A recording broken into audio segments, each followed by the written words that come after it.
that sports encyclopedia. U.S. Steve Kim. Got Trent in the cut. What are you? He's the best. Yeah. He's a master motivator. I'm a master motivator. I ain't no regular ass motivator. I'm a fucking master. Coaches tried to make practice so hard that the game was less intrusive. Like they coached you that way. Like people think, well, they were just yelling. No, they were trying to put you under stress and put you in under duress so that when you got in the game, you could mentally handle adversity. If you go through JUCO and you make it out of JUCO, you can make it anywhere.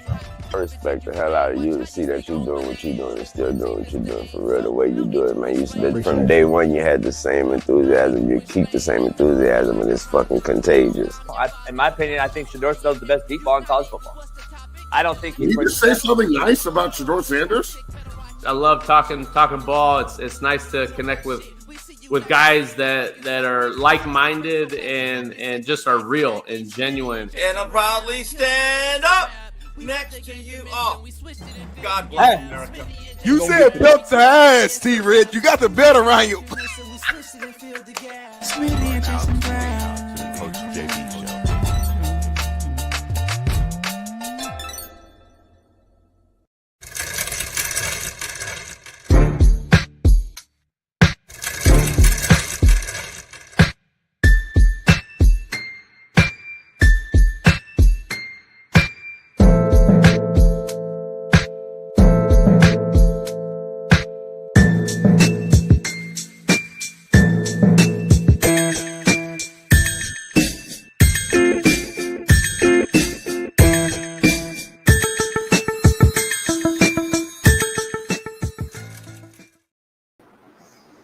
What up? We are in the building. It's Talk That Talk Tuesday, so talk and I will talk back on the realest show on Planet ERF, powered by BetUS. Head on over there today. Use the promo code CoachJB as we got a loaded lineup today. Dr. Jesse Morse talk about NFL Super Bowl injury updates, plus Steve Kim joins us, the Korean coach Sel himself, and end it with Bama legend Trent Richardson Jr. joins us on a fired-up, loaded lineup on a Tuesday. So let's dive right into it. Head on over to BetUS today. Use our promo code CoachJB and get a 150% bonus and welcome bonus on your first deposit up to $2,000. So head on over there today and tell them we sent you.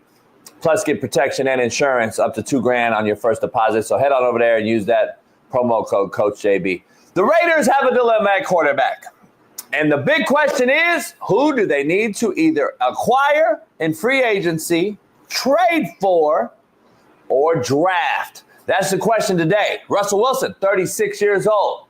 We can all agree he's probably on the other side of the hill. And Pete Carroll and Russ had a little rift or a little beef after working together for 10 years.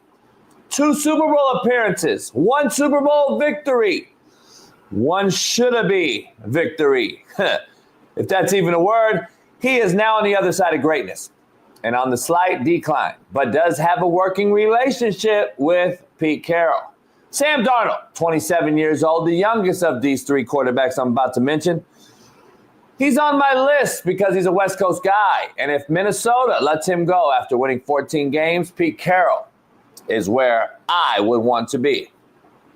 They need a wide receiver or 2, but they do have the best tight end in football, a top 3 pass rusher, and a guy who knows how to fill the holes around a guy like Sam Darnold and Pete Carroll. Aaron Rodgers, assuming he doesn't return to New York and another defensive coaching hire in Aaron Glenn, would he consider going back west where he is from? 41 years old, quarterback to the Raiders with Tom Brady? Well, he couldn't beat Tom, so maybe join him? Regardless, this is going to be a very interesting offseason, to say the least. But what do I know? Let's dive right into it, man. We got my main man, Far East Sider 317, Naptown legend, LeBron hairline having, Lamar Jackson loving, and Caitlin Clark defending, AR5 jocking, Big Smitty. Welcome him in to the show. You wearing, homie? No, I just Still a little fit on, man. You know, this show really starting to blow up. People starting to see me outside when I leave. And, oh, Big Smitty, I watch your show every single day, man. You're my favorite person on the show, man. Can we take a picture? So, like, now, since the show is starting to get so big, we make a little money. It's starting to, like, change and stuff like that. I got to take this show, like, I got to really come here and get dressed now. Like, I got a gut feeling. See, I'm a good judge of character, and my gut tells me everything you just said is a lie. Really? Yeah, I have a feeling that you did some shady shit and just got home. Ah, nah. It's not on a Tuesday, homie. If it was Monday, that might be a good, like, argument. It was Monday. It was Monday, homie. No. If today was Monday, meaning we just came off the weekend. Whoa. What is this, homie? Is that a scab on your head, homie? Oh, I had a beanie on. And it's the little. Anyway. Hold on. Is that white girl hair? Not a beanie on, homie. I thought it was a white woman's hair on your head. Nah. So look. I only fuck with Leah. So listen, here's a question I have. Huh? Nothing. I thought you said something. Never mind. I said, a question I have is, it seems like you just got in the door. That's just how I look at it. Because I'm like, when I come home from Vegas and I was at Vegas that night, I saw it's like same thing. You just already dressed. There's no way you got up at what, 4? Got up real early this morning, said my prayer, sat down on the edge of my bed, took a few deep breaths before I started with my day. Walked in here, took a number 2, took a beautiful shower, man, took my time, got out, brushed my teeth, brushed my face off again, went in, lotioned up, deodorant, cologne, Creed. Went to the my little second bedroom where I got a lot of my stuff at. Picked out my outfit, put that on. Make sure the laptop was charged up. Mic right here, camera. I got my Logitech. I charged up my light. It'll probably die in 2 hours. I'll recharge it, and then I just came here for the show. So, but the key question that I have though: did you make your bed? I did not make my bed because my wife is still in it. My wife is still in it. It's 6 your in the side, morning. homie. Make your side, homie. Most people still sleep, homie. My wife is still asleep. She got to work tonight. She works. Make your side, homie. Make your side. Nah, my wife be like, once I got to bed, she like feels my presence leaving. So she like stretches out. She all fucking wild right now. Like she probably laying horizontal right now. So it's no. If y'all understood our dynamic, you understand why I'm not making it. It makes no sense to me. See, you a single man, JB. You sleep by yourself, so I get why you do it. Like you're by yourself, you're lonely as fuck. So you got to make your bed when you get up. For me, like I got my woman in there, so like she laid out like a certain way that the bed don't make sense to put together. But what's going on, chat? We got 863 Kane, we got Jazzy Jazz, we got Cosby, Sugar on the Rim, please, J Ram and Ill Bill, man. It's gonna be a loaded show. We got Bailey in the background with a big smile on his face. So I know the rundown is insane. So make sure y'all stick around because I'm ready to go. Smitty, I just dove into the 3 QBs. Let's dive into quote of the day, and then that'll lead us back into it, though, because I got an intriguing poll question for you, and I can't wait. I hope Brian Case is in here. Me too. I hope Brian Case, and I hope D. Jones is here. I haven't seen D. Jones in a while because I got a little viral video going on that I didn't even say a word in. So I'm going to just start doing TikTok videos where I don't say nothing. It might work for you. I did a video last night. I didn't say one word. Homie, there's a dude that's like rich off TikTok doing that. So do it. No, do it. I was like pointing. So how you doing? I didn't say a word, Smitty. I didn't say one word. You know why though? Because I don't know how to do the videos and say something in them. Got in your favor, homie. So that's how it work like that. I was like, I wanted to say, I don't know. We'll show the video, but let's do quote today real quick. Dang, hold on. We got to change everything now. Check the chat. We got to switch the whole order up. We got to save quote of the day. We got to save contrary to belief. We got to save the video because our special guest who only has 7.5 minutes because he's about to perform a top tier surgery, Dr. Jesse Moore, is in the building. Jesse Morse, bring him in. What's going on? Good morning, gentlemen. Doc, morning. Smitty, have you tried the pills that Doc has got going? Have you tried the pills? Yes, I did. That's why I feel amazing. My skin's been glowing. My energy's been better in the morning. Did you do a review though? I didn't do a review. That's on me. That is on me. Fuck. God. I don't get it. Doc, I got to ask you, you're right down there in Florida, and yesterday there's a little cringe vibe video going around, and I didn't even say a word in it. And I want to know what the vibe is in Florida. I just play it. Oh. Duval. What's the vibe in Florida, man? What's going on down there with you guys, man? It's snowing. You got a weirdo you just hired. You got a fucking overpaid quarterback. Play it again. I want to hear it like 2 times, baby. Back to back. Duval. Duval. He actually sounds like one of my buddies. I'm going to send it to him. He's gonna laugh. My eyebrows go, Duval. So the funny thing is, I have an office in Jacksonville. There's no way that Trevor Lawrence and that roster today is at the house with their kids. They're watching that shit and they get out the yeah, fuck yeah, that's our coach. Let's go. There's no fucking way. They saw that shit, Smitty, and then they're going like this. Fuck. This is our coach. They're literally doing what you're doing. They're pacing back and forth like. They're like, fuck, man, we should have kept Urban Meyer. I'm under request a trade. Anyway. God damn. Thankfully, they don't grade people on comments like that. God damn, homie. It's unbelievable. Doc, real quick, Super Bowl is here. 2 weeks away, the 9th. It seems like football season has been never ending. It's an 8-month season now, longer than the NBA. I love it, though. Where are you at with the injuries in the match in this repeat of Super Bowl 57 2 years ago? Now we're in 59. Any injuries to discuss in this game going forward? So the Chiefs are super healthy. The only player that is probably not going to be able to play, or I know he's not going to be able to play, but besides him is Mecole Hardman because he wasn't relieved off IR, which means I don't think he can get activated.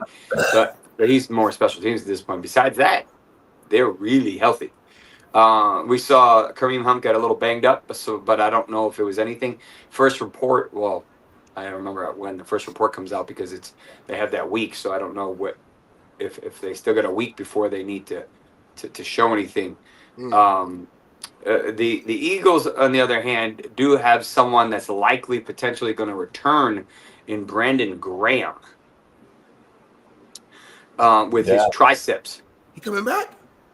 He technically he should be able to come back. He's going to have to wear a brace, but I mean he's not going to be 100% obviously. But I think there's a decent chance he can come back. I've ran it by one of my upper extremity surgeon buddies, and he said, yeah, that would meet the criteria for timeline, and with a brace he'd be all right about three-ish months out. Wow, I completely forgot about that name there. And like you said, even if he's not 100%, he's a real leader, obviously on that team. Been there for a long time, so even having his presence out there, I know would just be a boost. And the Eagles they're going to need everything they have to go against the Chiefs, especially with them being extremely healthy. So outside of break, so pretty much what you're saying is both teams, especially the Chiefs, are relatively pretty much. Oh, the Chiefs are super healthy. The Chiefs aren't. I don't think you're going to find anybody healthier than the Chiefs right now. But I mean the Eagles are pretty healthy. Quinyon Mitchell who had a good game. He'll have another couple weeks to heal that shoulder. I think the guy with the back, Jurgens, I think his name is. He gets another 2 weeks to heal that up, or at least get that functioning better. Jalen's got a couple more weeks for his knee. Which did you see anything with Jalen that was alarming? He looked pretty healthy to me. He looked okay. I didn't think, he did a lot more passing than he had been previously. So he didn't do a whole lot of rushing. He did a couple. He still had a little bit of what I call a gait, a little bit of an abnormal kind of hitch, which is kind of what I expected. Most of the guys don't want to play with braces. They're just not comfortable. I think he had one initially on, and then I'm pretty sure he took it off. Saquon was having his calf worked on the sidelines, but that dude didn't matter. And then pretty much off the top of my head, everyone else is pretty healthy. I haven't seen any new updated injuries. They did. The Bills got banged up, but it's a moot point now. But that Benford situation was kind of a big deal. So without Taylor Rapp, who had already been ruled out with a hip injury, probably a labral tear if I were to guess, they were really dependent on Christian Bedford being activated last week from his concussion. Remember, he suffered it the previous week, and he didn't get cleared until 3 hours before the game. 3 hours? What? I've never heard of one that late that they admitted to. Usually it's on Friday. Sometimes it's on Saturday. I've never heard of one being 3 hours before the game. That means it was 2 to 3 o'clock on Sunday afternoon. Yeah, that's crazy. Because it was a 6:30 game. So yeah, if that's what the timing is. So, with that being said, he took a mediocre hit, nothing, in NFL terms, crazy, and he needed a seatbelt to be on the cart. Yeah, that's scary. And he suffered another concussion. So now the question, obviously they lost and they're not playing this week or next week. But the problem is, will there be any long-term ramifications for this? And I'm pretty sure he's a free agent.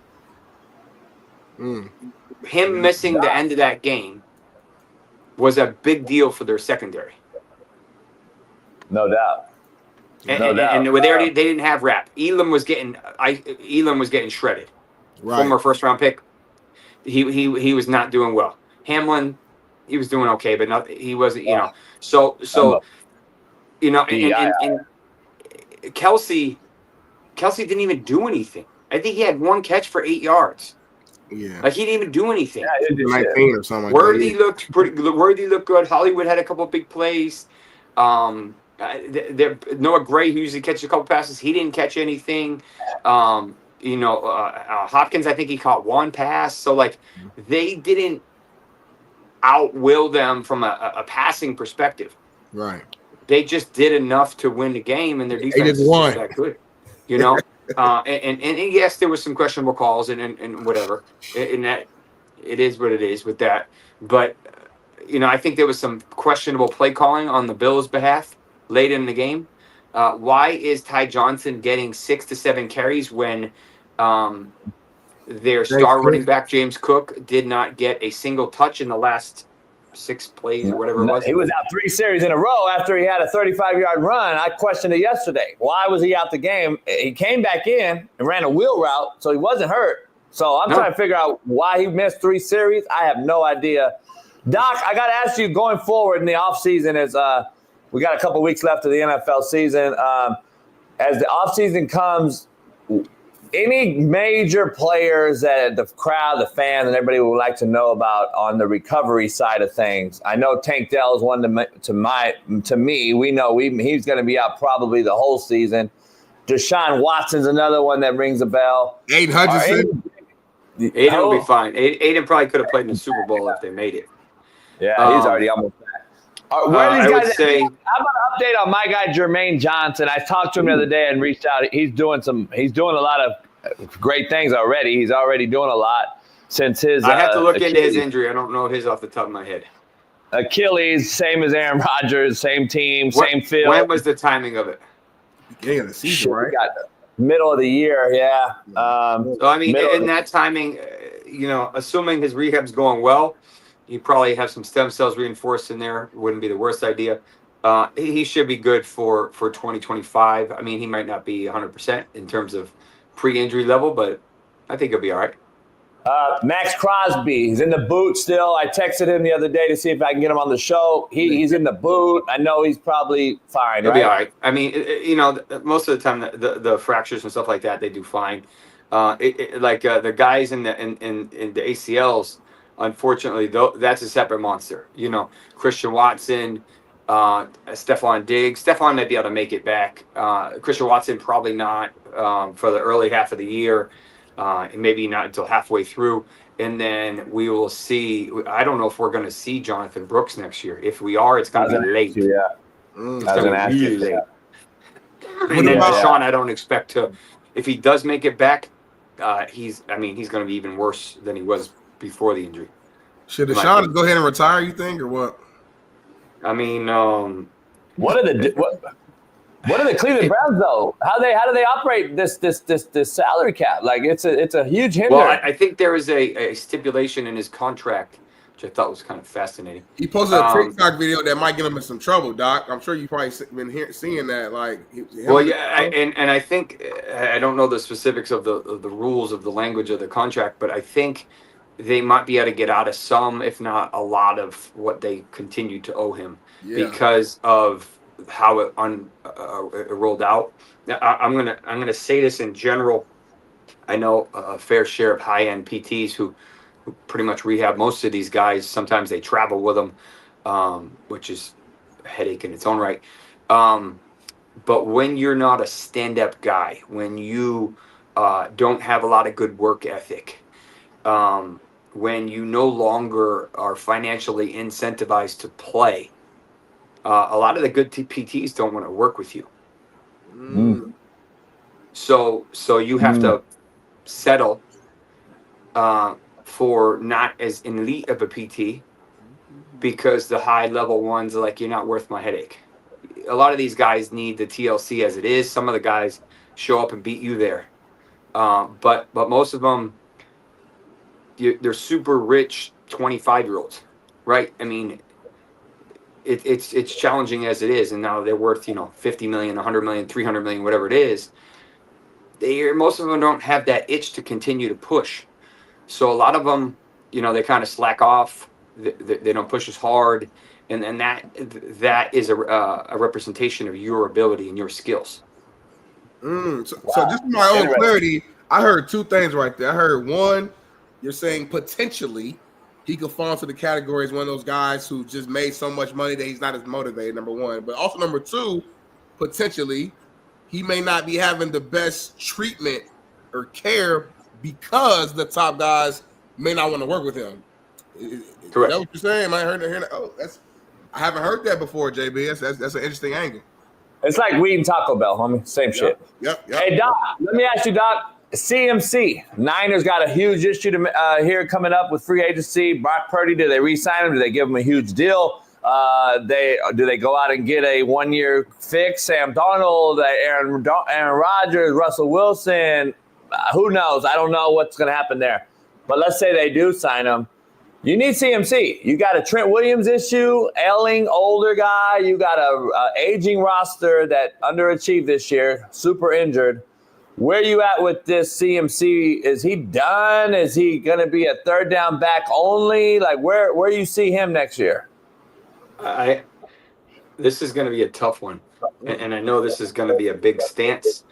Part of me says he's done, and part of me says that year off just bought him another year or two. And remember his past journey. He missed a lot of 2020. He missed a lot of 2021. And then he came back strong in 22 and 23. And then obviously got injured in 24. He's still young enough. I think he's 3 to 4 years younger than Derrick Henry.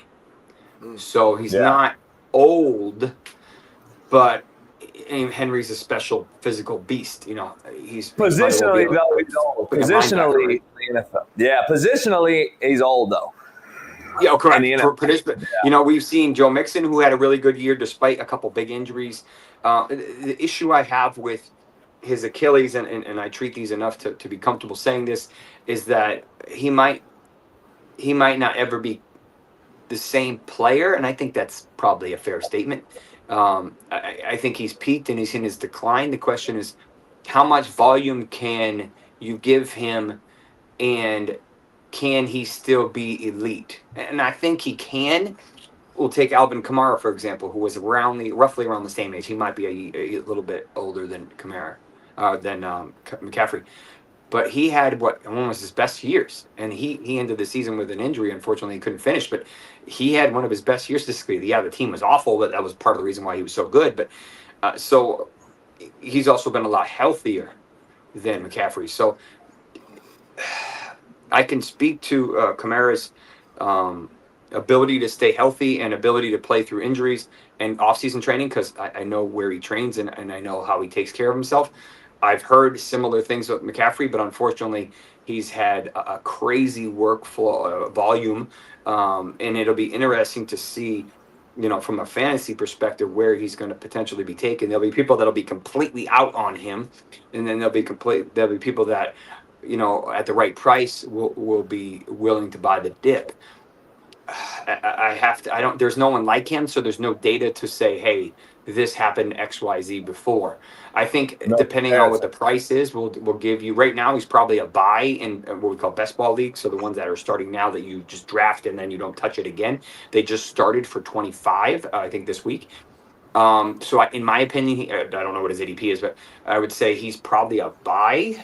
But eventually he might turn into a sell or not draft because of how expensive he might end up getting. So I think it's too early to know about the specifics. Obviously, he's had almost a full year to quote unquote heal or has optimized his heal. The question is, how do they use him? I know we want to use him 300 plus touches. I just don't think that's probably realistic for be able to sustain his health. So then you're paying him for what, 15 touches a game, and he's going to want to hit 30. But then the question is, do you protect him from himself? I think Debo probably ends up down here in Miami. He actually trains down here. I think that would be an interesting thing. I wouldn't be surprised if Tyreek is no longer a Dolphin. I think that would be an interesting spot. The Bills could have used an alpha. I'm hearing he might be a Bill. I'm hearing he might be a Bill. The Bills could have used an alpha. Amari Cooper is no longer an alpha, at least the way they used him. Keon Coleman. We'll see. Shakir is nice, but he's a slot guy. He's not going to take over the game, at least from a dominant receiver. They could have used that AJ Brown. They could have used someone that was dominant, and they didn't have it. Their last 2 first-round picks, Dalton Kincaid, who had a bad knee sprain, and Keon Coleman, 2 catches? Can't win the game with that. No way.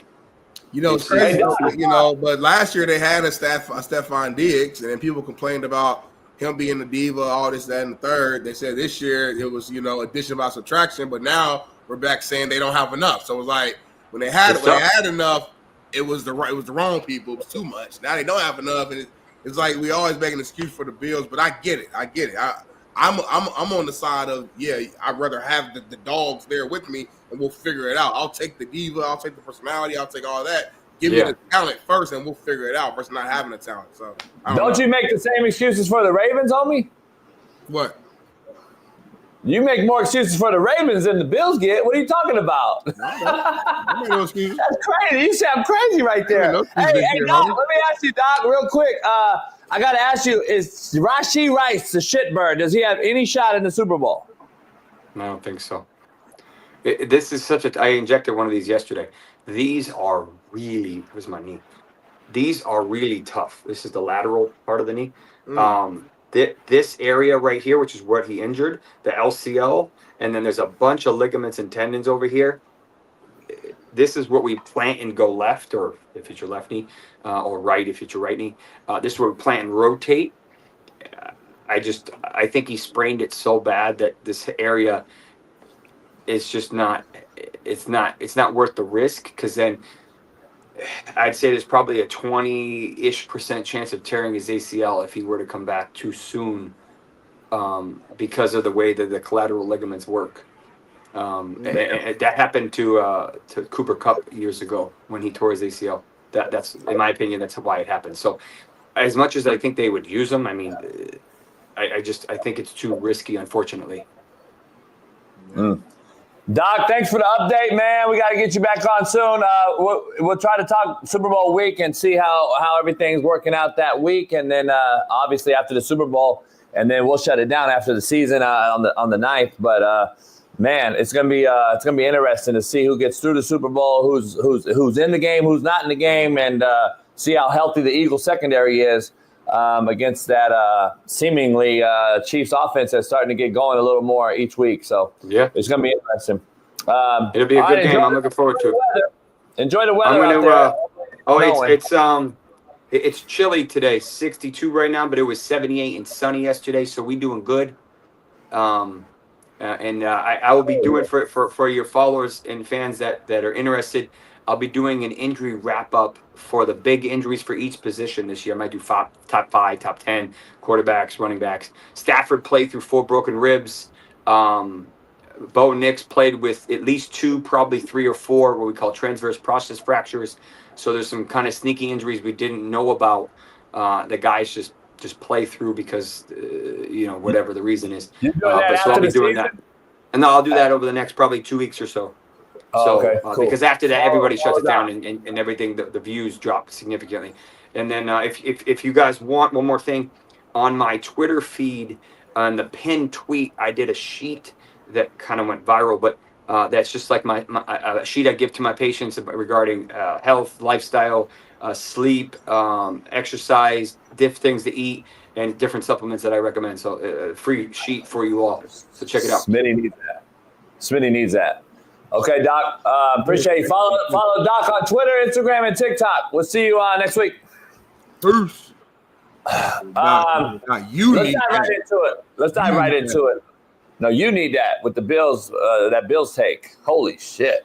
Let's dive into the Ravens have 9 Pro Bowlers. Bills have how many? I think the 0. Bills was wrong. I said I'm about the Ravens. Was I wrong with the Bills? No, but you give the same excuses. Let's move on. We're not talking about the Ravens. I don't want the Ravens today. They're out the playoffs. There you go. Smitty, we got a lot to discuss because we got a new topic, new segment about what's happening now. But we got to get to the quote of the day real quick, and we'll get back to what's happening now. Since we didn't get to the quote of the day, brought to you by Bet US. Bet up to $2,000. Get $150% welcome bonus plus protection plus insurance. Go to Bet US. Use promo code Coach JB. But JB, what do we have today for quote of the day? The best thing you can learn from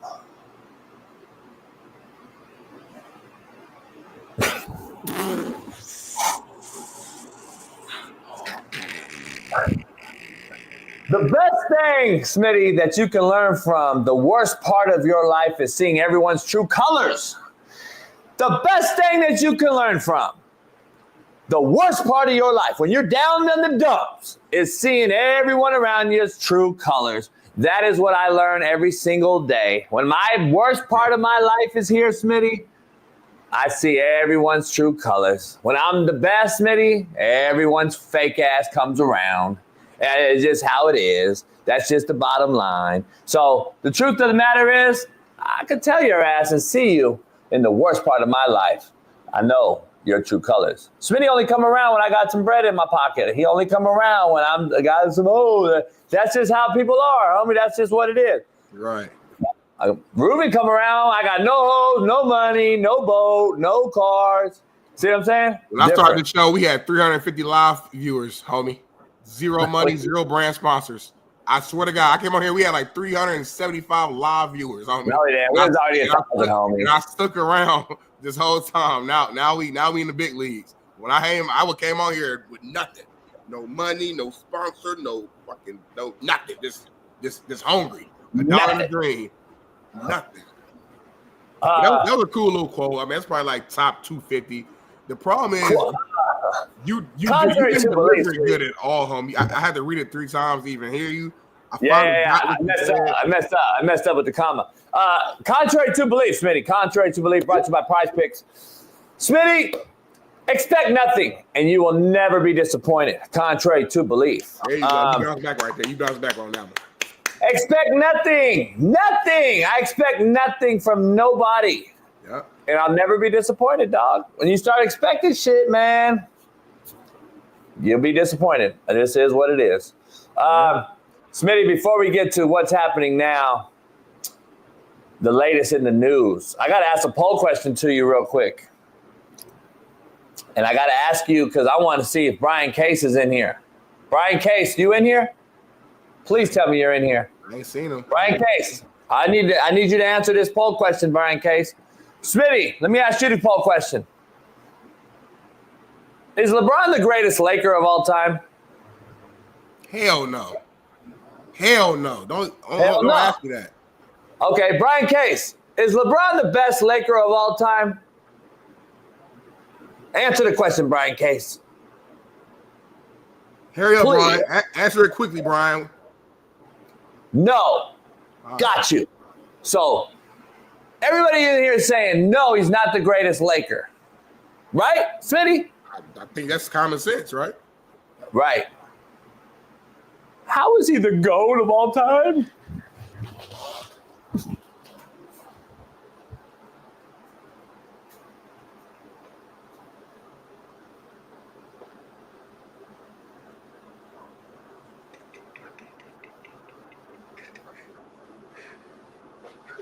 How is he the GOAT, Smitty? How is he the GOAT if he's not even the best on his franchise? All right, hold on real quick. Let me be devil's advocate here. Let me cause an argument. Here we go. No. Let me cause an argument here. LeBron is in what, year 21? He spent the last 7 years with the Lakers on the back end of his career. I don't care. All I'm saying is the years that he's with the Lakers were not prime LeBron years. And he only has one ring, with the Lakers. You got to think. We got Magic who has 5, Kareem who has 5 with us. You got Kobe who has 5 with us, a Shaq who got 3 with us, James Worthy. You got even guys like the role players who have big moments, like the 0.4 with Derek Fisher and what. There's too many players who had way bigger moments and more team success with the Lakers than LeBron, which is why LeBron isn't above those people for me. Now, if we're saying okay, forget what you did on the Lakers, just who are the best overall players in the NBA period who just so happen to be a Laker at some point in their career? That's a different conversation to me, because then if that's the case, then you got to put LeBron. It's Magic, Kobe, LeBron, whatever order you want to do it, but LeBron would have to be right there at the top in that conversation. But I'm saying, not better than what did you Kareem. do with the Lakers specifically? And as an all-time Laker, he's not that. But that's not the same conversation as being the all-time. Remember, Smitty, when you defend this, remember, you're playing in the all-time weakest era ever. Look at what's happening here. You're in in 03. An 03 three-point era. baby. Three-point era. He's not even better than James Worthy, homie. I'm gonna be honest, and not in the Laker uniform. Let me be honest, homie. As a Laker. Let me be honest. As a Laker. Yeah. Let me be honest. As a Laker. He's not even the greatest Heat.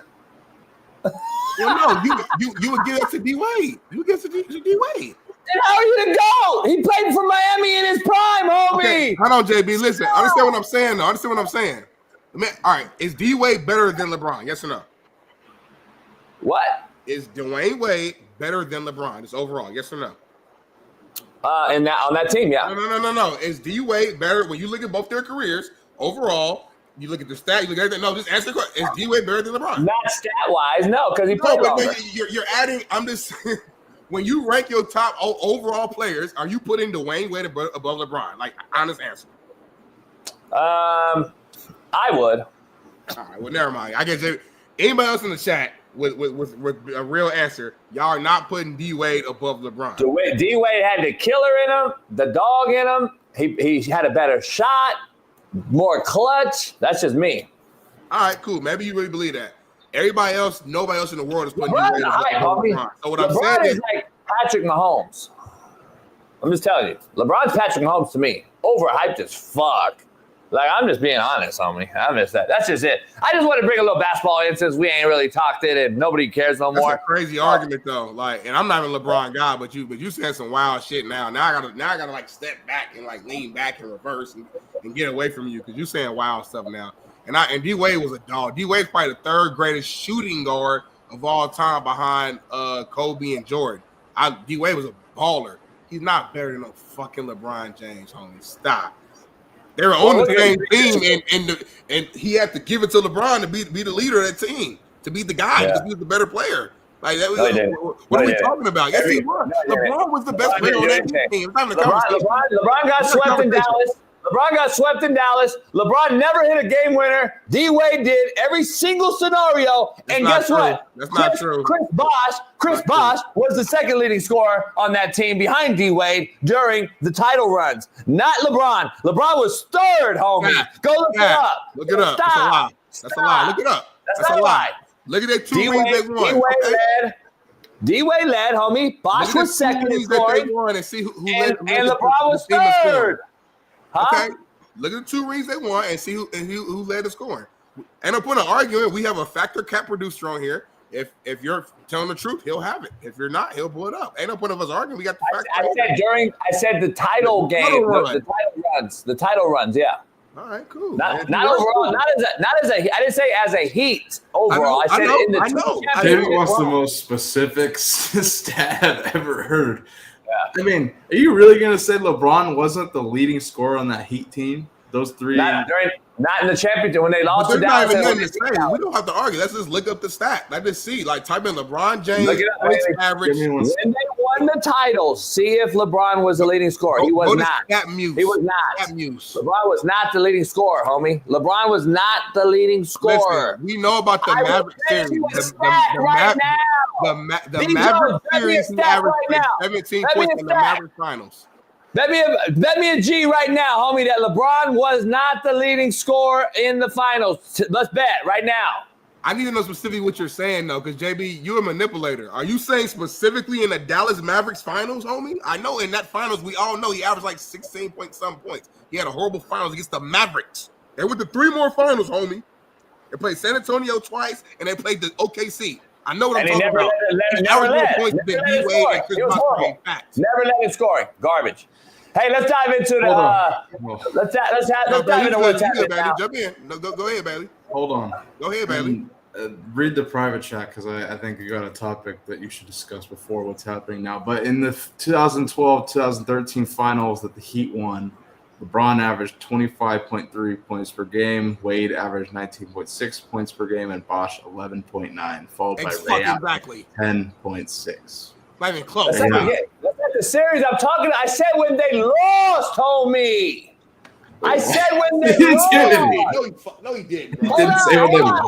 I can't argue with JB. JB will find a way, but he's a manipulator, bro. Y'all ain't about to make me look like a fucking fool, homie. When I just said how about 2014? He was the shittiest one. When they lost, D-Wade was number 1, Boss was 2, and LeBron was 3rd. Why would I care when they won? They're fucking losing. He's a scrub, homie. He's overhyped. He's an overhyped ass fucking dude who couldn't beat Dallas. That's what people do. What's the point of the argument here? Is he the best Laker or the best Heat? I said he's either of any of them. That's the argument was, homie. It wasn't about them when they won the title. Okay, so he's a hype. The Mavs beat them. He averaged like 17 points in that final. We all know that. That's 2014 finals. I asked you specific. I said, are we talking about one series? I literally asked you that. Hold on. Smitty, you want to hear that? That's not the discussion, though. I said the discussion was he's not the greatest Heat or Laker. That was what we were talking about. I know, but then that led to specifics. I know what we were talking about. I was right there with you, but then it led to some specifics. Bailey, go ahead real quick. Okay, and this is all I'll say on this. I'm not taking either side of the argument, but in the 2014 NBA Finals that the Heat lost to the Spurs, LeBron averaged 28.2 points a game, Wade 15.2 points a game, followed by Bosh with 14 and Ray Allen with 9.8. And they had Beasley on the roster, Michael Beasley at the time. So that's just the stats. That's all they are. And my closing thing is, I know what you're saying. San Antonio series. Why are we talking San Antonio series, though? Because they lost that one. I know, but they lost a lot. He's lost more than he's won. We're going to talk about every series he lost? Of course he's going to be the leading scorer when they lose. He went to 4 finals with the Heat. They lost 2, they won 2. He went for 2 or 4 in the finals. I'm saying, we know he's the leading scorer when they lose. I'm saying he's not the reason why they win, homie. Are you motherfuckers all that macro-ass thinking, homie? No shit, he's the all-time scorer when they lose. I said when they win, he's not the reason. He's a hype. He's Patrick Mahomes, homie. And D. Jones and all you motherfuckers know I'm right. Stop. You know I just fucking murked you. Stop. Shut up. Smitty, we got to move on. Hey, this motherfucker's talented. Nah, hey, JB is talented. This motherfucker could be wrong as fuck. And somehow he has the talent and the skills to literally manipulate everybody listening and switching what he said to make it seem like he was right. This is incredible work what he just did. This is what you call gaslighting. Y'all love that term now. He's gaslighting out of all of us. This man said, homie, why would I say how much he scored when he loses? I'm saying that the reason when they win, homie, you literally said when they lost the series, he was the third leading scorer behind Washington D. Wade. You got me over here second guessing myself because you're so confident behind your lies that I'm confused. The chat's confused. Baby's confused. We are all confused. But shout out to JB because that's incredible, homie. That's beautiful. I don't even know what you're talking about. Let's dive into what's happening now real quick. Let's dive into what's happening now, Smitty, because, man, oh, man. Where's it at, Bailey? My bad. I moved it. Smitty, what's happening now, homie? Smitty, let's dive into this real quick because I got something for your ass before we go to commercial break, homie. There's a female out there by the name of rapper Dank Damas in the what's happening now out in the world, Smitty. She has filed a multi-million-dollar lawsuit against Lyft. Oh, I saw this. Just a week after Lyft apologized to her after a driver denied her service because she was too big to fit in his car.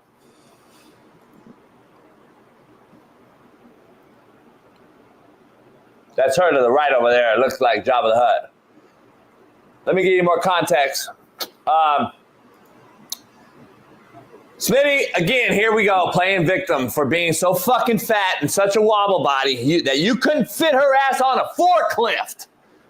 A little less a Lyft or an Uber car. What are we doing, homie? Like, bitch, you need some diet water and a 3-year fast before you sue anybody about not fitting in a damn car.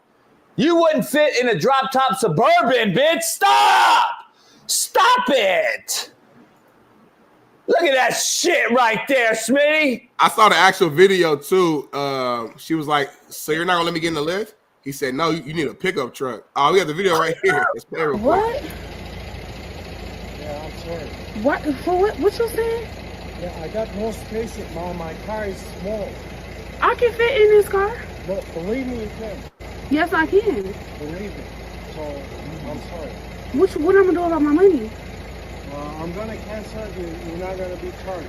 So you telling me I can't get in the Lyft because I can't fit in your car? Yeah, you need to order a bigger car. What makes you think I can't fit in the car? Yeah, I'm sorry. What makes you think I can't fit in this car? Because the car is small in the back. My best friend has a Benz that's newer than this that I can fit in. That's the same size. Yeah, I'm sorry, I can't. So you really telling me I'm too big to get in your car, so I gotta order another Lyft? Time out, homie. Bitch, you out of breath talking. But he said you need a pickup truck. Y'all didn't hear that? Y'all didn't catch that line? Hold on. Can anybody listen to her talk? You telling me I can't get in your car? My girl got a bin. I can fit in her bin. What? Hey, homie, stop, man. We gotta stop, homie. Real shit, dog. The truth hurts. I get it. But damn, dog. And 2 white motherfuckers representing her. Of course. I'm surprised Keith ain't representing her. Or not Keith. What's up boy's name from Seattle? Who? The lawyer from Seattle. Oh, you want the Stop, Jason. You turn my light on. Stop. Homie, real shit. This is the accepted behavior, homie. God damn, dog. Shout out to Trump for eliminating this bullshit. 2 genders. Hold on, bro. This ain't got what? She's a woman, homie. They got Jane. She's just a big woman. Just a real big woman. We don't know if she is or not. Yes, we do. Stop. No. See, now you see that. Man, let's keep it what it is. Now you add. Yeah, let's stay real big woman. who All right, I'm gonna retract. I'm gonna stay on track. So this big, huge woman here was not allowed to get in her car because the guy said she couldn't fit. That's just what the facts are. And she's now suing because he said you can't fit in my car. Smitty, I just gotta ask you. Me and you got into Uber that day after the Pump Brothers thing, and we was tight in the back of that car. It was a pretty tight car, similar size car to that we just saw her get denied on. Like, if you and I were the Uber driver or the Lyft driver, would you say just come on, hop on in? Like, we have a problem, right? She won't fit in my Beamer. You know I'm nice. Oh, no, you can't fit in your Beamer. I can't fit in your Beamer damn near. Your Beamer's small as hell. I will give you a little context, though. You know my boy Ports. He's here all the time. He fits in my Beamer. Oh, well, she can fit there. No, she can't. She can fit there. That's a good, comp. Port fits in my pisser in the bathroom in the boat. Oh, she can fit there. Because, listen, put her picture back up. She's big, but that's all movable. That's all, you can, you know what I mean? Huh? What? Nah, I'm saying, shout out to Ports. Ports big, but he solid big. So if he can fit in there, you can't. Ports is not big. Ports is built just like Ports is built. No, Ports is kind of strong with it too. Ports is more solid big. So no, he's not. No, he's not. Ports is built exactly like her. Ports not. Ports is built exactly like her, homie.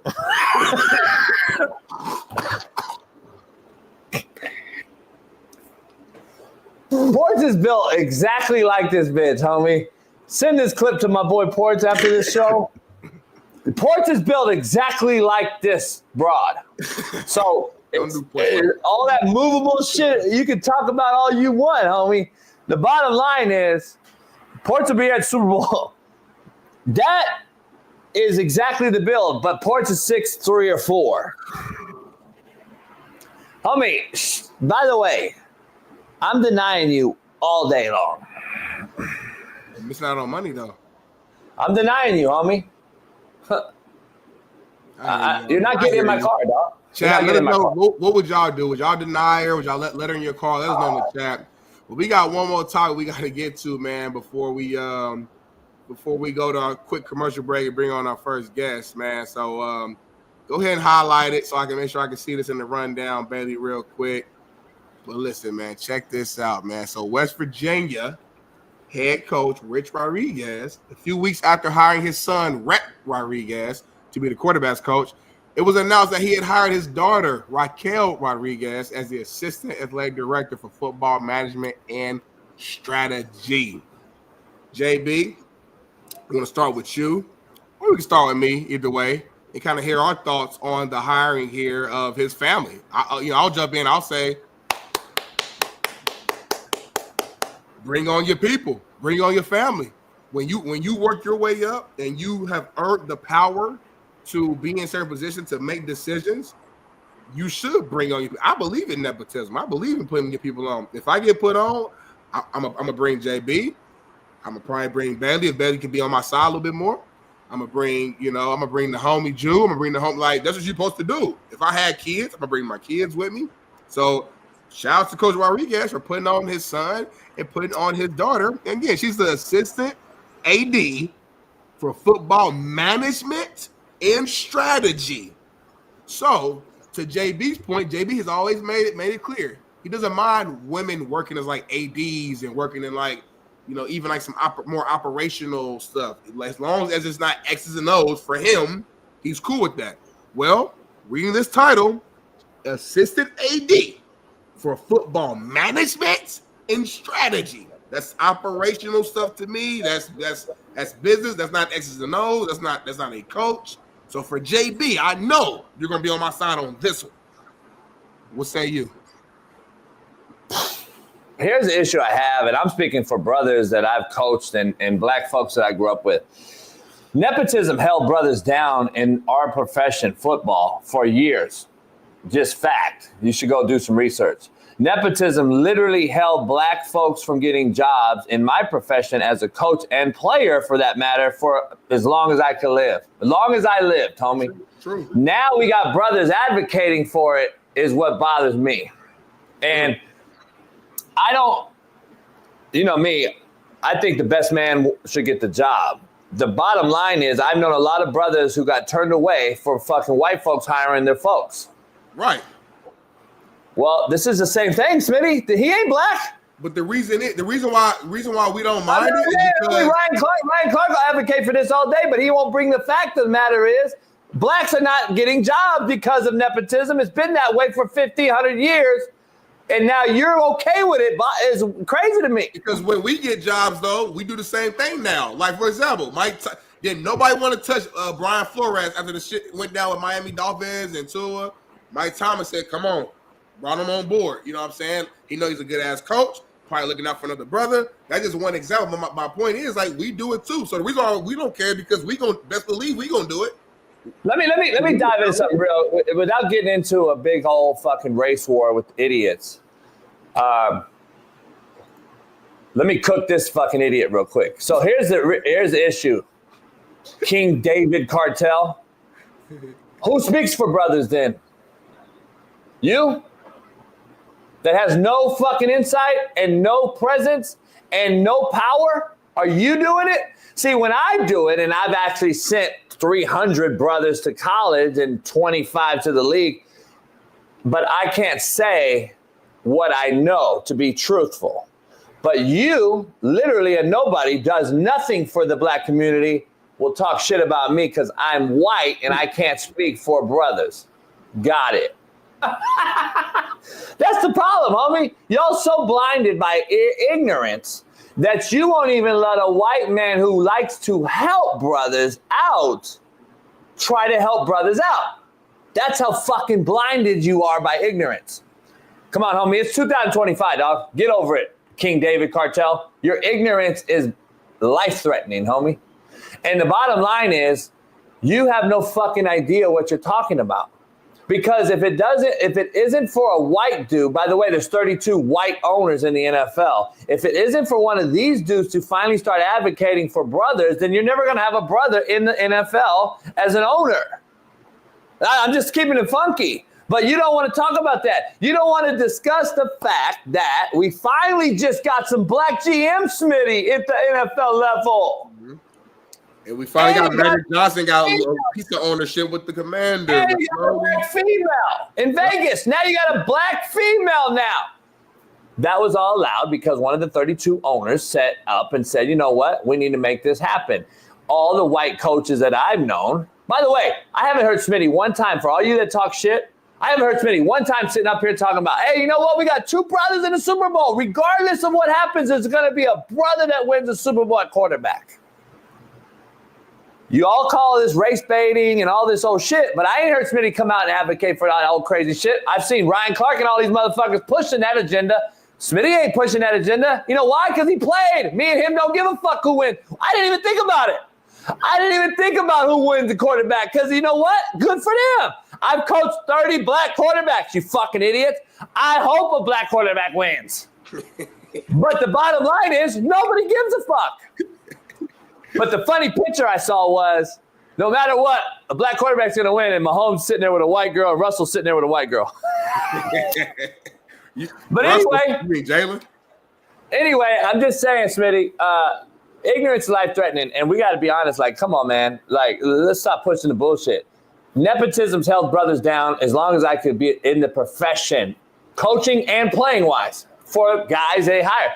Well, motherfucker hired Belichick's son, and I'm sitting there like, goddamn, Aaron Glenn sitting out here getting passed by. Remember, time out. This is when Aaron Glenn got passed by Belichick to be his DB secondary coach for his son. Right. Who was sitting there. It worked out in his favor. Stop it.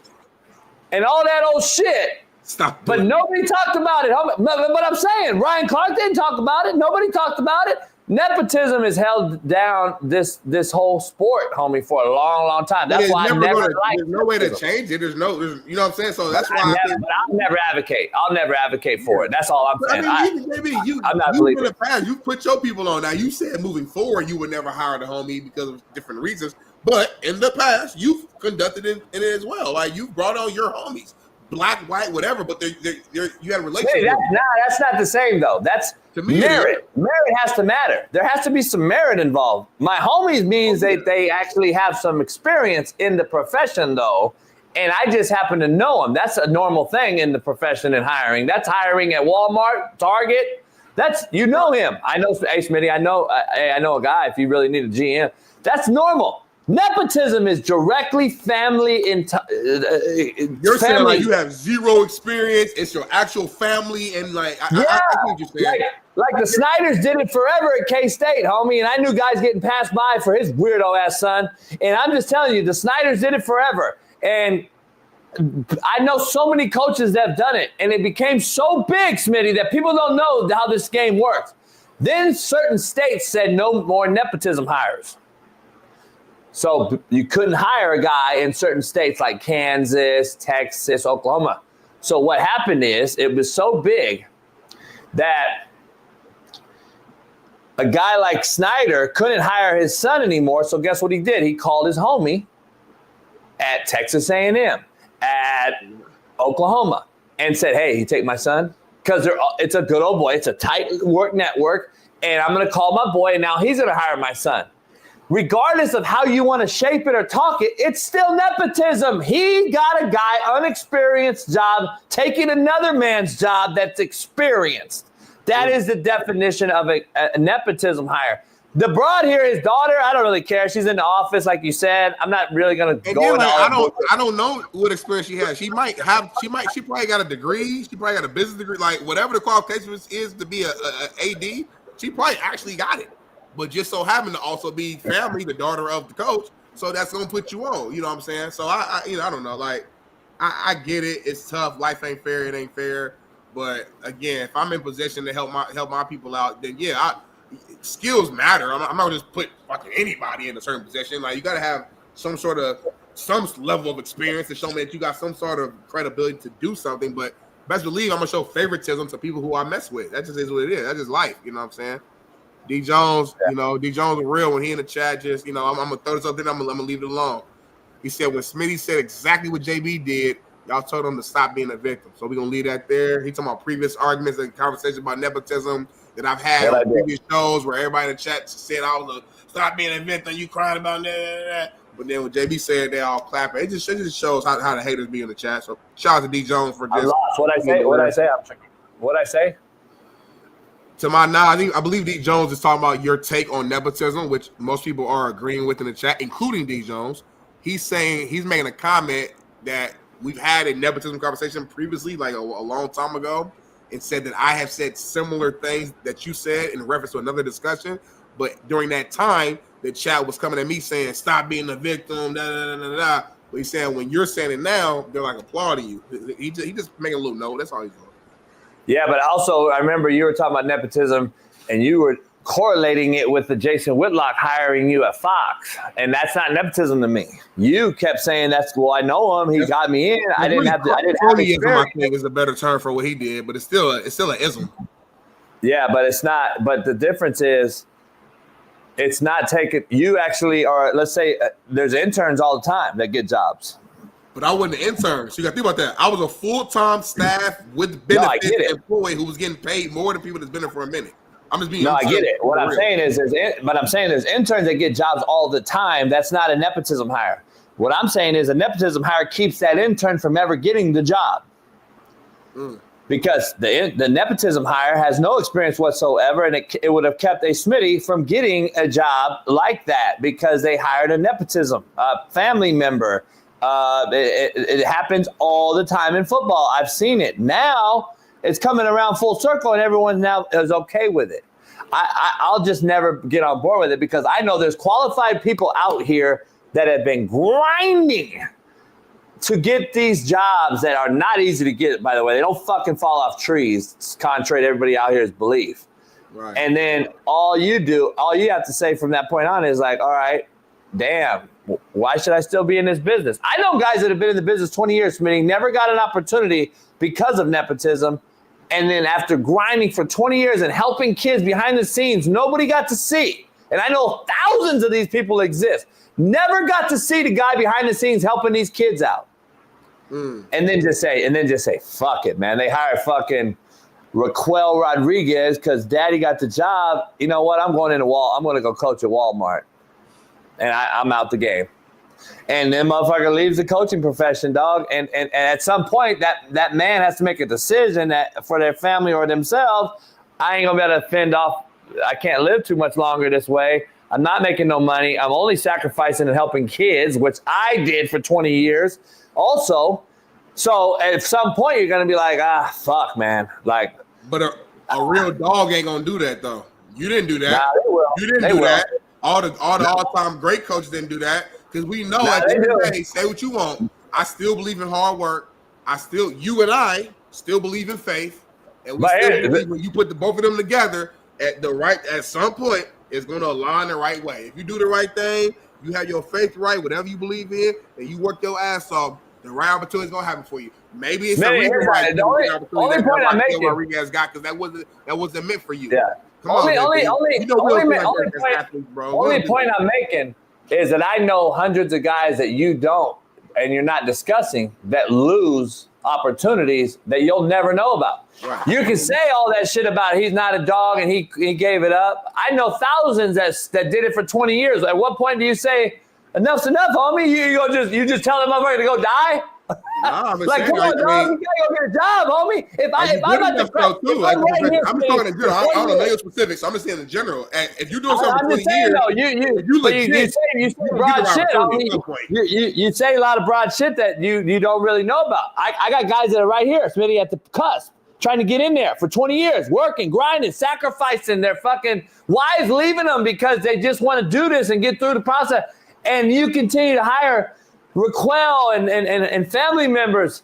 At some point, homie, it's enough is enough. I gotta cut bait. I gotta go fend for my family and myself. And you're telling me, just keep going, homie. There's got to be a cutoff. And I know so many good coaches and overqualified guys that got fucked like this. That's all I'm saying. I'm giving you two perspectives. That's all I'm saying to the chat. And I know a lot. With that. You got the experience, so I can't argue with that. It's just, I guess from my perspective, it's hard to believe that like. You've been doing something for 20 years and you ain't getting no elevation. To me, other factors in that. Because I also know coaches now at this point, younger of course, that's been fucking moving in 5 years and 6 years, like quick. So it's like, and it's not no nepotism, not no family, ain't no nepotism because they're good at what they do and they work their way up. They're hustlers. So I just wonder of those people who've been doing it for 15, 20 years and have not elevated. I'm curious of I'm curious of the context. Like, how great are they as a coach? What's their record? What's that? To me, there has to be more of that because you were a hell of a coach. You elevated, and you got a lot of coaches too that they were great coaches. They elevated. Like a lot of these guys who are popping now, the Dan Lanning's the guy of the world. These are guys who you knew when they wasn't popping. They popping now. Why did they pop? Elevated, hustle, network, whatever they had to do, they figured out a way to climb that ladder. So my thing is, you as a hustler know better than anybody. You do something for 20 years and you're not elevated. I'm just curious. I got questions. That's all I'm saying. I got questions. Yeah, you got questions. I actually have answers for every question you just asked that I'm just not going to get into right now. But I can tell you why Lanning moved up. I can tell you why, and you're not going to like it. You're not going to like my answers, homie, because I know that. I want to hear it. I hear you, but that could be another show by itself because I'm going to tell you, a lot of these cats did not earn it. All right, well, thumbnail for them all. The truth behind Dan Lanning and the rest of the coaches hired. We'll do it tomorrow. I'm not calling Dan out. I'm not calling Dan out like that. Hey, D Jones. Hey, JB, we can't go, JB. We got to float. We got to float to the next one. It's time. We'll break later, JB. What's up? Steve Kim, the Coen Cosell is already in the building. We cannot have him waiting. He has a tight schedule, and he has to go on Whitlock right after this. So, JB, hold your piss for 20 minutes, and we're going to keep this thing flowing. But the one and only Steve Kim is in the building. Bring him in. How you doing, the Korean Cosell himself, Smith. Steve, right quick, Steve. I got a text that I showed you the other day from an inside guy that knows, he got a pretty big following, and he said he knew some things about Carson Beck. We don't have to share all that. But is any of the things I showed you accurate? Well, based on the people that are involved, and I saw the text, I find that guy to be very credible. I've had some question marks about him. And look, when you are linked up with a social media influencer and it's a highly public relationship like the one he's in with, yeah, there are issues. It is not out of the realm of possibility that there are other ancillary issues involved. So do I think that your source is credible? Yes. Did I have my concerns? Yes. Does it heighten my concerns? I'm not going to lie. I'd say, yeah, because look, he's on his contract year, Carson Beck. His goal is to play as he did in 2023 and to lead this team and to play football. The best thing Cam Ward did last year, for everything that he got, he focused on what was important. That was ball. Hey, Steve, little context, and I'll just share a little bit of the tweet or the DM. Smitty, so you know you're not just blinded here by the conversation. Somebody sent me some messages about this, and he was like, man, tell Steve I hope Carson Beck works out because from what I know, it's crazy. From what we heard is that like he was with a very popular set of sisters apparently. Well, just one, not both. They're not doing nightly threesomes. Yeah. They're not a threesome. No, I meant their sisters. But basically, like the Cavenders. Smitty, he said that she would tell him he had to leave the meeting and go do TikTok videos in the back of the locker room, homie. Well, that's okay. I don't want to get into too much, but before a game, he had to do certain things, and I'm like, God. Hey, by the way, guys, I saw your segment earlier. That lady that's suing Lyft, can we see that again? Oh, man. Can we see that What picture? up? I got a few things to say about this. Hold on. Hey, Steve, do you like our What's Happening Now segment? Yeah, I used to watch that show. I didn't watch that version. I watched the original. But go back to that lady. Here we go. Now, I've read that she's a rapper. You know, what does she go by? MC Not Like? Pa-da-ta! I mean, or she could have been the hype man for MC Hammer. Too Big MC. I mean... Thank you. I'm here every Wednesday. Hey, but by the way, you know what she really needed to call was a forklift. Oh, hey, anyway, golly. I don't blame the guy. Hey, Lyft has a new meaning now. Yeah, deadlift. I mean, God. Hey, Smitty tried to say that she can get into the car because she has a lot of movable parts. And I said, look, she's shaped just like Ports. My boy Ports. And I go, Ports is not that big. And Ports why he do Ports like that? Because Ports can get in my car. See, wait, Steve, you saying that she's not. So you're saying Ports ain't as big as her. So how then Ports? And the other thing is, so Ports can fit in my Beamer. She cannot fit in my Beamer, Steve. Well, unless she becomes like fluid Jenga or Tetris. But Ports is the type of guy that if he wanted to clean up and rehabilitate his body, start work, he could get into shape within 3 months. Okay, but he chooses not to. I've seen Dave do it. I've seen Dave do that. I mean, come on. This is part of the He's going to die now. He's not going to make it. Hate. This is part of the victim mode. And my view is this. Young lady, you could use and afford to walk a little bit. Get your cardio up. Do what you do. Come on. She's literally... She can lose weight fast though, see. Because you know how it is. You know when you're really big, it doesn't take a lot for you to burn like a quick 15. If she just walked a mile, she probably lose like 10 pounds. Right. I mean, no one's told her the truth for all these years. Like, honey, you can afford to, do a couple laps. Come on, it's sad. It is sad. It's around, and there's no driver in the world. Like when I call a Lyft or an Uber, I could tell people are glad to see me. Like, wow, look at that guy. Look how great a shape he's in. He's clean. Steve. I smell. Now, but with her, they're probably God damn. Steve, let's be honest. I just heard her talk. I mean, I always got. Steve, I just listened to her talk, Steve. I'm being honest. You're setting her up for massive failure here. I heard her talking, and she couldn't even talk. She was almost going to die. And you wanted to walk around the block. You're going to kill the lady, Steve. One block, just one block, up and down. No, first of all, it would take 2 hours to walk 100 yards. Number one. Number two. There's just no way we could do. She sounded like fucking Chris Tucker on Friday. all the snacks. Got the new glitter coming out. We got a lot going on. You don't just suddenly wake up looking like that. That is years and decades of neglect. Years of work. Exactly. I just woke up like fucking Freddie Klump. I mean, look, someone like her would literally, if she began a workout program, number one, you'd have to change your whole diet. You cannot outwork a bad diet. A diet is 85 to 90% of this whole thing. That's what I learned too, Steve. My body you won't got to change. cut out breakfast. And what I do is I work out early in the morning. I wake up around 5:15, 5:30. I only do Mike Tyson push-ups now and a boxing workout and a little bit of Stairmaster. My knees are bad. Yes, I'll be on So with her, I would literally say, okay, let's just do one push-up, one sit-up, go on the treadmill or the spin cycle for 2 minutes. And that's the – no, see, you're laughing. You got to start off somewhere. How do you – Steve, you said one push-up, one sit-up. Stop. Right. Well, wait a minute. Guys, take my word for it. I'm Asian. I'm a crouching tiger. How was the Great Wall of China built? You laid the first brick. Hold on, though. We got to go back to your statement here. Did you say cut out breakfast? I never eat breakfast unless I'm No, Debbie, that's real. I barely eat breakfast. That's a real thing. I do the intermittent fasting unless I'm with you, JB. We got a lot more. We got a lot more than just breakfast to cut out here. We got to fast for up to probably 375 days. Again, Coach, you're trying to rebuild Rome in one day. Again, I am laying the first brick in the Great Wall of China. Now, my personal feeling is you got to, number one, you got to change your lifestyle. This cannot be a habit. They won't, though.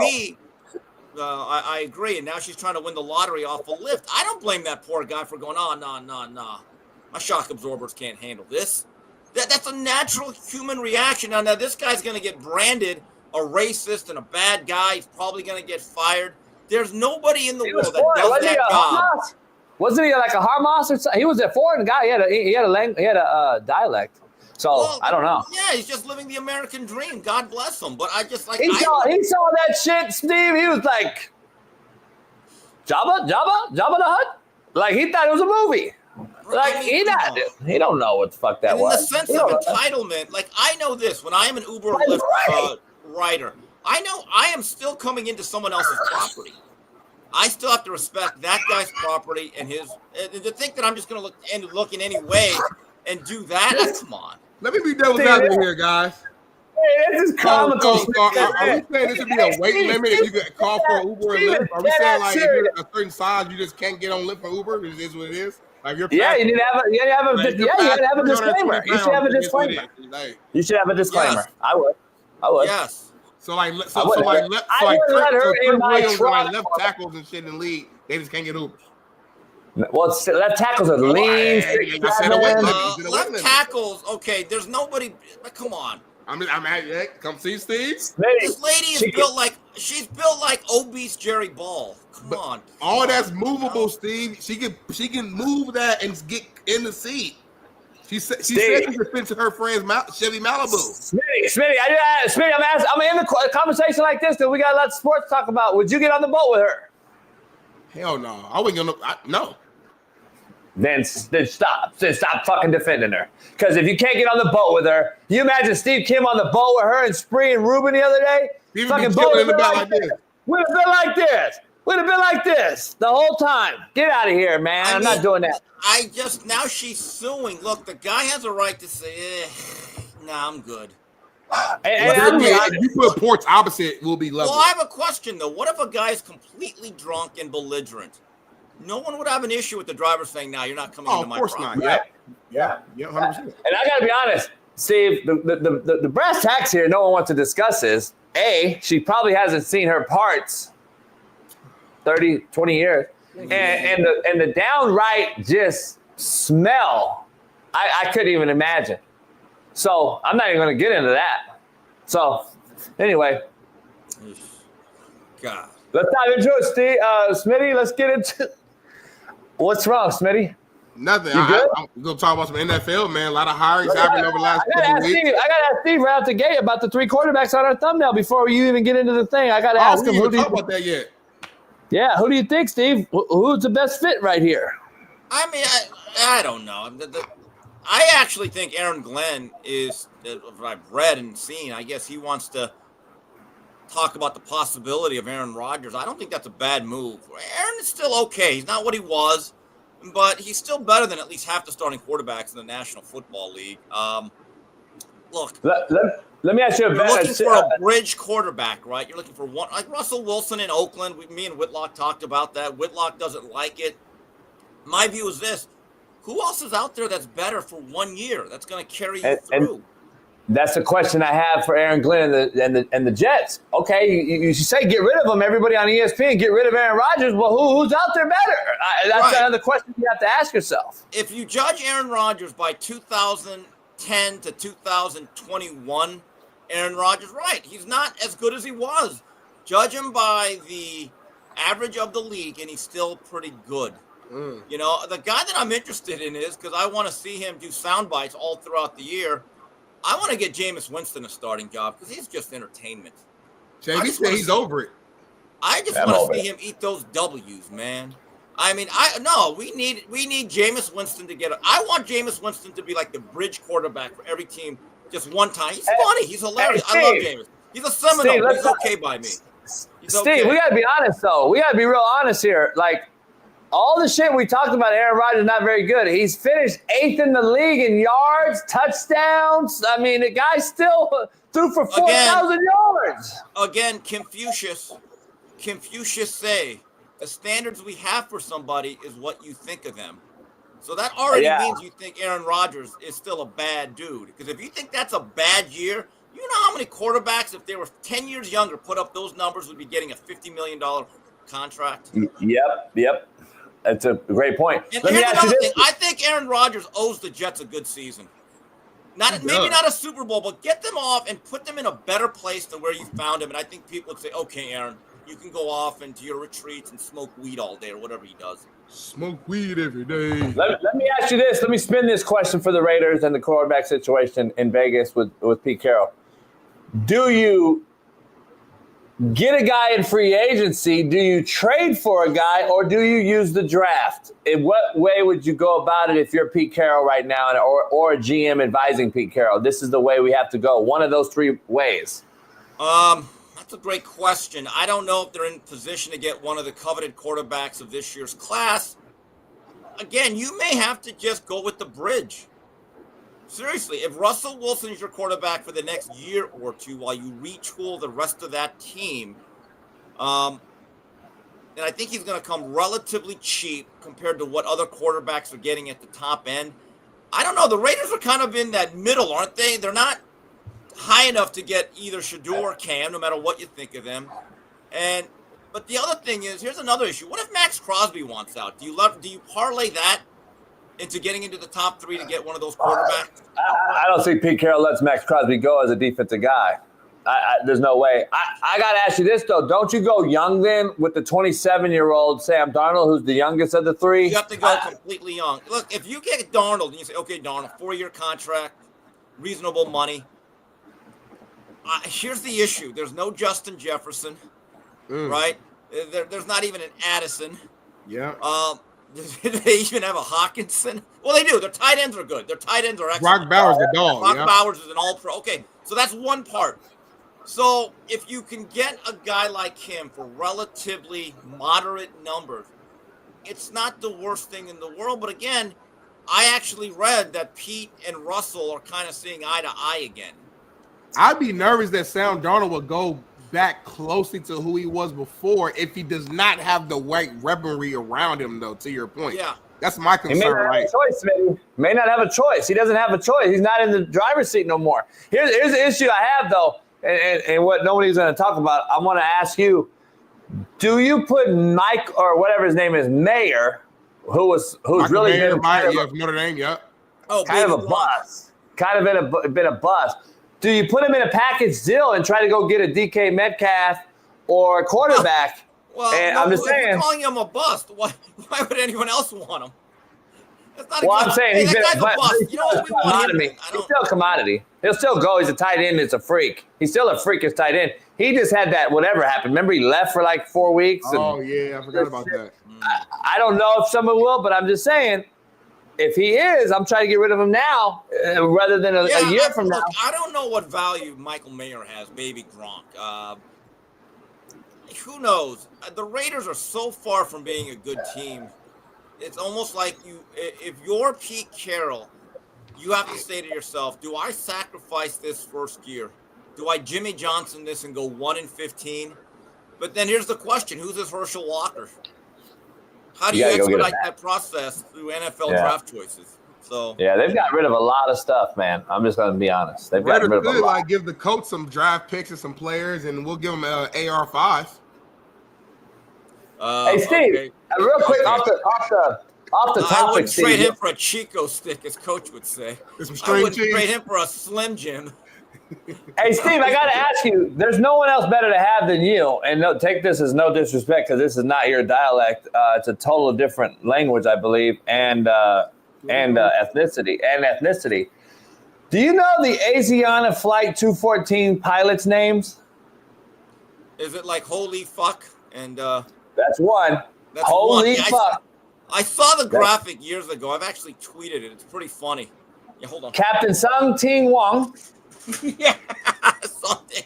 I've seen this one. It's actually in one of my folders. There's something Wong. Holy fuck.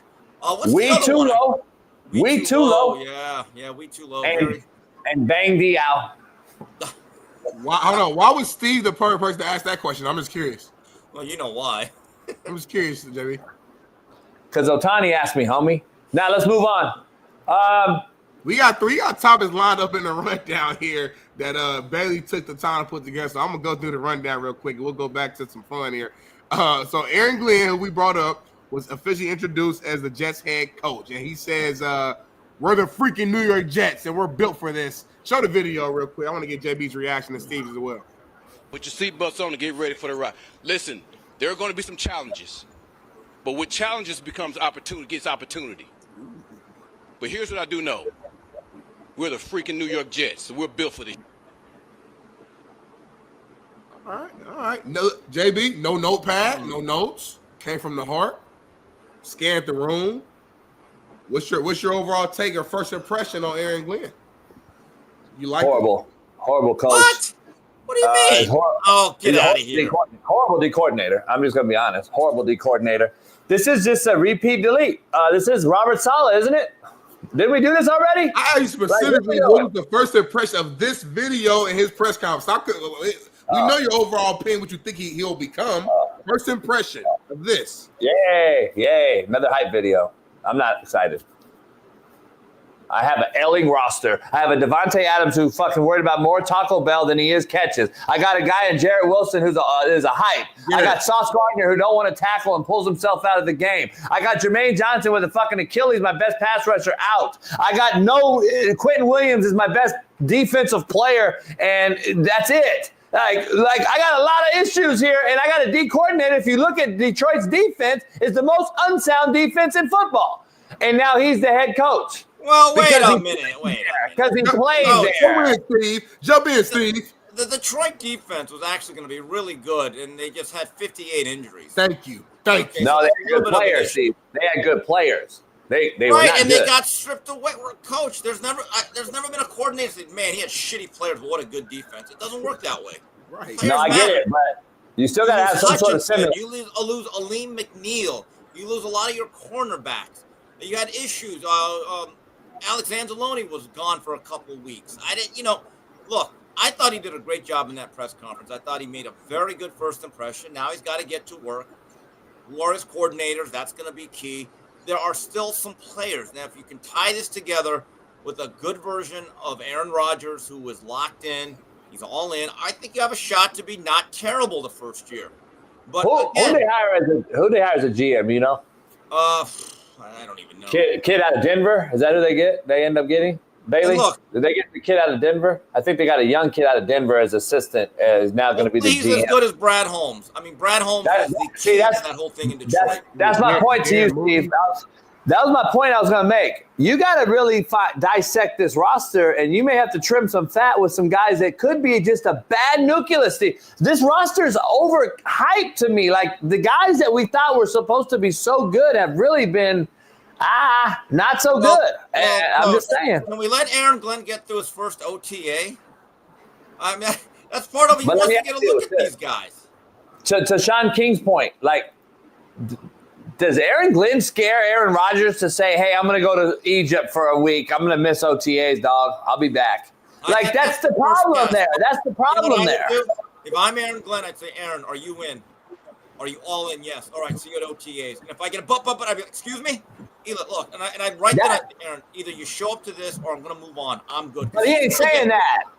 He's not saying that right now. That's the problem. Okay, but he's not saying he's letting him go to vacation either. I No, I know, Aaron, but he never if you want does. to be our quarterback, you're going to show up at A, B, and C. If not, good. Enjoy your retirement. I'm going to move on. He is going to get 4 years from the Woody Johnson. This is not going to be Antonio Pierce. This is not going to be these 1-and-1. Because of his history and because of his pedigree, Aaron Glenn gets some time. So he does have a little bit more leverage than you think, Coach. You shall see. Listen, Let me interesting. Let me interesting on this one, man. But let's transition to another coach who got hired. We joked about it a little bit earlier, but we didn't really dive into it. But Liam Coen was announced as the Jaguars head coach, and talk about Trevor Lawrence a little bit. Try to get the community pretty hyped and excited. But let's go ahead. Let's go ahead and play the video, man. I don't know if you have another video or just this one, but just play what you got. How do we make Trevor Lawrence and this offense as dynamic and explosive as we can be? Right? We've got to build it around him as well, right? We've got to make every part of this about improvement, and he will be a part of that process. He's earned that right. I cannot respect his toughness and mentality and work ethic more than I do already from afar, and this will all be about Trevor right now. And then I'm going to balance his books, too. That whole thing sounded like fake, though. That's what the guy looks like. Steve, the game's changed, man. I don't recognize football coaches no more because this guy would never – I mean, this guy would be a fucking accountant in my world. I just don't – I don't recognize him no more, Steve. And we're acting as if football game on the field has changed. Like it's not played by gridiron guys anymore, and this ain't a soldier sport, and it's not a warrior ran sport. Like, that's what people don't understand. The analytics, Steve, that you and I just witnessed over the weekend, and we're like, you're taking it out of the football hands and putting it in analytics hands is number one. Then we hire guys that look like analytical guys, and then we expect football players to be tough, rough, and be great again. Like, it's an oxymoron. With you, Coach. Now, he was at Tampa Bay, right? With Baker, yes. Great I offense. thought he did a nice job rehabilitating Baker. But again, that does not mean that he's going to have success with Trevor Lawrence, who has been a disappointment. Remember, he wasn't the head coach, and we got to stop Smitty with this take. He was not the head guy there. It's a lot easier when you go call plays versus managing the whole fucking thing sitting in this chair. I'm just telling you. You guys are going to see the problem, man. It is, and we're going to see, can you lead men? That is the thing. I thought Dan Campbell years ago, when I remember watching the Hard Knocks in 2011, the Miami Dolphins year. Yep. There are two things that stood out. Ocho Cinco getting fired because he had a fight with his reality star girlfriend, and that ended his career. And I thought Dan Campbell, as a young coach, I said, that guy's going to – I even tweeted about it. Someone brought it up to me. I said, that guy's going to be a head coach. You could just tell. Like, you could tell he was going to be able to lead men and run an organization. I don't know about Liam Coen, but I do know this. He did a good job with Baker. Coach, he's an offensive coordinator, so he did his job there. Now we're going to see if he can elevate and lead 47 men at a time. Yep. That remains to be seen. Now, listen, see, this is why I don't like when people say, well, he'll do this for 2 years, he'll get fired, and then he'll get a college job. See, that's the problem I have with these people that don't understand. You imagine that motherfucker walking into your house in Miami-Dade and recruiting your fucking kid. Yeah, but Stop. Coach, can we be honest? You know what recruiting now is? You have a check. Here's your NIL. In fact, you know what I would do if I'm a college coach now? I'd go to Kinko's and print up one of those big game show checks. Yeah. And I just walk in there. All right, this is your offer. Yes or no? No? Okay, let's go. Because what's the point? I know. What is the point? One of the greatest stories ever was when Jimmy Johnson was recruiting my buddy Claude Jones. And Claude's looking through the media guide, going through the depth chart. And Jimmy slaps his hand. No, what are you doing? Well, he goes, well, Coach, I'm looking at how many guards and tackles. He goes, now, Claude, I'm going to tell you now, if you don't compete, we're going to send your ass home anyway. So don't be looking at that. So the last thing he tells them, he's with Joe Brodsky, great running back coach. God rest his soul, great football man. So at 9 o'clock, Florida State has the next meeting. And Claude said to me, Steve, Florida State was willing to do a lot to get me over there. He went to Dillard High School. So it's like 8:57. So Jimmy gets off the couch and he goes, all right, Coach Brodsky, we got to get out of here. So he looks over at Claude and he shakes hands with the mother. He goes, Claude, I'm going to tell you, I know who's waiting out there. I know what they're wanting to do, but I want to tell you this. You got two choices. And he goes, yes, Coach. You can either win with us or get beat by us the next 4 years. He just walked out the door. You can't do that there's no life lessons anymore. So this thing is whole difference. I would just walk in with a big blank check and say, what's the number? Write it in. Let's see if it's in our budget. The guy writes in 200,000. I say, okay, just call my NIL guy. A collective. 200. All right, you're in. Congratulations. Welcome. That's it. That's what it is nowadays. Can we be honest about that's what recruiting is? We're going to dive into this. We're going to dive into the next thing with this Ohio State, Penn State losing to D.C. But I got to ask you, though. Coach took more money, Coach. There's nothing that he took more money. The players and the coaches are the same fucking people. Thank you, Steve. Thank you, Steve. Thank you, Steve. No. I want to just go back before we get to this. I want to go back to talking about this Coen kid hire. Please stop. Please stop comparing him to. No, you guys just said the same shit. They're the same guy. You guys just said it. So please stop saying this guy's MCDC when he got hired and everybody called him corny for fighting off. Who said that? No, Campbell. No, hell no. I'm telling everybody that I'm seeing. Yes, they are. They're DMing me this. He was weird too, Coach. He was weird. No, he wasn't weird. He was gonna fucking bite your face off.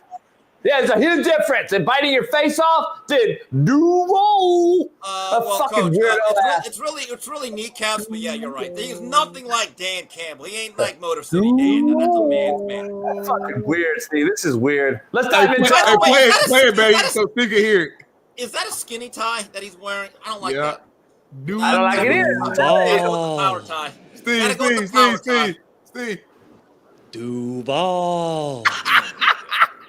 Hey, I like this guy's got to be he's got to be a plant of some sort, Steve. Like, did you see his face? He's got an ear, an eyebrow, and a face. Oh, I can't do that.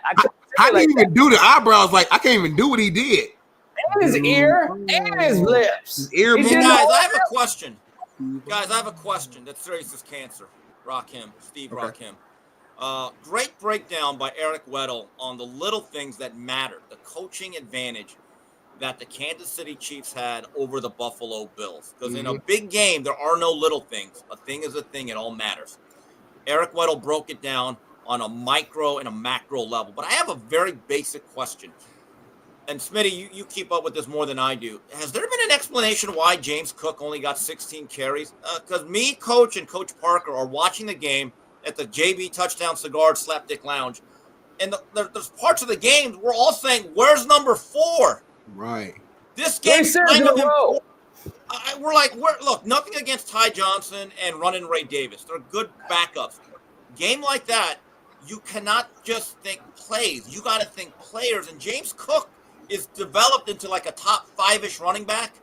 He had 13 carries. I think he averaged like 6-7 yards a carry. But he only had 16 touches. And Smitty, was he injured? Was he hurt? Did he have asthma? Did he get heat stroke in that 30-degree weather? What in the name of Thurman Thomas was going on there? Nothing as far as injury. We had Dr. Jesse Morse came on today. There's no injury news with them. There's nothing that has came out that's given us an actual reason of why they took him out. So to this point, it sounds like it was just a coach's decision for whatever reason, which is insane. I'm right. You know it wasn't hurt, Steve, because you and I both we're like, is he running a fucking wheel route right out the gate? His first series back, he runs a wheel route, so we know he wasn't hurt. I know he's on his first contract, and he didn't play 8 years in college, so he's probably in his mid-20s, right? It's not an oppressively hot day. You get a week off if you make the Super Bowl. Now he's got 8 months off. Okay, so why in the world, if you're going to use the run game, because I thought the game plan was a tad conservative, and they did run the ball well at times, But my view is this: if it's going to be a little bit more of a run game that I'm going to go with, I got to go with my horse. I got to go with my secretariat. That has to be James Cook. I did not understand why he missed series at a time. And if I'm James Cook, I'm never tapping out of that game. I'm not. You can't tell me that if that guy gets even 10 more carries, they don't win that game. The only thing that I read, Steve, is that early in the fourth quarter on the sideline, they said the trainers did check him out. It was, I think, over like a 5-minute span early in the fourth quarter. They said they checked him out. I get it, but this is, Coach, you're going to piss people off, but Emmitt Smith in 1993, the last game of the year, they're playing the Giants. And then basically this game decided home field advantage and who won the NFC. Emmitt Smith takes a draw play late in the first, and he crushes his shoulder. I think it was Greg Jackson ran him down. So his shoulder's hanging off like this. Yeah. And he's crying on the field. But that offense could not move without him. And the second half, Emmitt Smith put on one of the greatest performances I have ever seen, even though he's a Florida Gator. And John Madden said on the CBS broadcast, what Emmitt Smith did is that's the most courageous performance he ever saw. Guys, what happened? It's okay to be courageous. I would tell the doctor, get away from me. I'm trying to get you and I to a Super Bowl. I'm sorry, that's just the way it works. No, I'm with you for 100%. At that point, it's now like, what are you saving your body for? Like, this is the AFC Championship game. There's nothing to save. And he came in after, I think he had like a 23-yard screen. So whatever the injury was, it wasn't nothing serious enough to keep him out the game. So I don't know. Maybe it's something. Coach, I have a question. The way they rotate backs now, right? Everyone uses 2, if not 3. But isn't there about 3-4 games a year where you say to your number one guy, hey, load up, you're getting 30 touches this game? Steve, right? I was a young coach, and I had a JUCO Hall of Famer in California by the name of Carl Beach. Absolutely motherfucking me on the sideline. Why the fuck are you subbing out? I go, Coach, I got 3 D1 backs, but that one's the best. And he was right. And that was way out, that was a long time ago. I was a younger coach. He was fucking right. And head coaches know sometimes they know what's best for their teams. And I learned that later in life. As an OC, you think you know all the shit and you want to be pretty and glamorous and all this shit. But as a head coach, they know, okay, I know what gets me first downs and I know what keeps my defense off the football field. And I had a special back and I had 2 really good ones and I just milked them. And he said, and then the guy got tired and he tried to come out and the head coach said, fuck no, you're not coming out. So, right, I mean, look, I get it. If that was a game in the middle of October, late November, I get it. This is, as Jim Moore would say, the playoffs. Playoffs? You kidding me? Playoffs. It matters. Get them in there. He's got a whole week to rest, Coach. They don't play another game. Well, they don't play a game for 8 months now, 9 months. But you had, 13 days to rest? Coaches know they'll let guys not practice, right, after a rough game.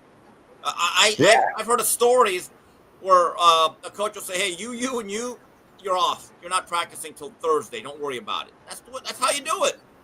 Yeah. I agree. You got 2 weeks off, Steve. This is, I don't know. Smitty just computer died or something. Let me ask you this. Let's dive into the Ohio State. I talked to Zach last night. I know you saw his take too. Zach broke the story, by the way. Zach broke the story on Saturday. Yeah. Zach broke the story. He brought up a lot of topics. He told me a lot of things. His wife's on Facebook and basically saying that they locked him out of the facility and said you had this XY amount of time to sign this $2.7 million deal. I told you at my house, I said, there's no way Ohio State don't match it or can't match it. I said, something's going on there. Rumors now that Chip Kelly may be going to the Lions or the Texans from an inside source of mine. That's an inside source of mine. So, yeah, interesting on that. I'm curious. I hope not. I hope you don't go to the Texans with my player. But I got to ask you, I understand dollars and cents talks. If it don't make dollars, it don't make sense. I get all that. But do you really leave for the inferior team? I don't understand. Well, something else is bigger here. Coach, if you look at the last 10 matchups, Ohio State has dominated that rivalry. It's not like they're blowing them out, but they are winning all the games. They just won a national title. Here's the issue for Penn State, though. Would you rather have an elite defensive coordinator and your defense has not been the problem. Their defense is solid. If their defense and offense were a little bit more level, they may have won the national title. I think Penn State's bigger issue is, and I've said this throughout the whole year, they have no threats outside. They have to get faster and more explosive on the perimeter. Where have you gone, O.J. McDuffie? Joe Jaravicius ain't walking through that door. K.J. Hamler is not walking through that door. Kenny Jackson, Bobby Ingram are not walking through. They are so pedestrian at wide receiver. And I think that their quarterback might be inconsistent, Drew Aller, but he's got an NFL arm, and you're basing your whole offense on Ty Warren. I actually think Penn State made a good hire, but I think they're better off getting a lot more speed and spending that money to get a couple portal wide receivers. Can I just give you some context on this? So they hired him for roughly $3.2 million. Woo! He would be the 58th highest paid head coach in college football. He's a D coordinator. He would rank above Deshaun Foster, Clark Lee, Britt Brennan, Brent Key, Dickert, Alex Golish, Jeff Traylor, who's done a great job. He would be ahead of Rhett Lashley at SMU by over $1 million. He would be paid higher than Jeff Monken, Trent Bray, Jay Norvell. He'd be higher paid than Barry Odom and Jim Mora.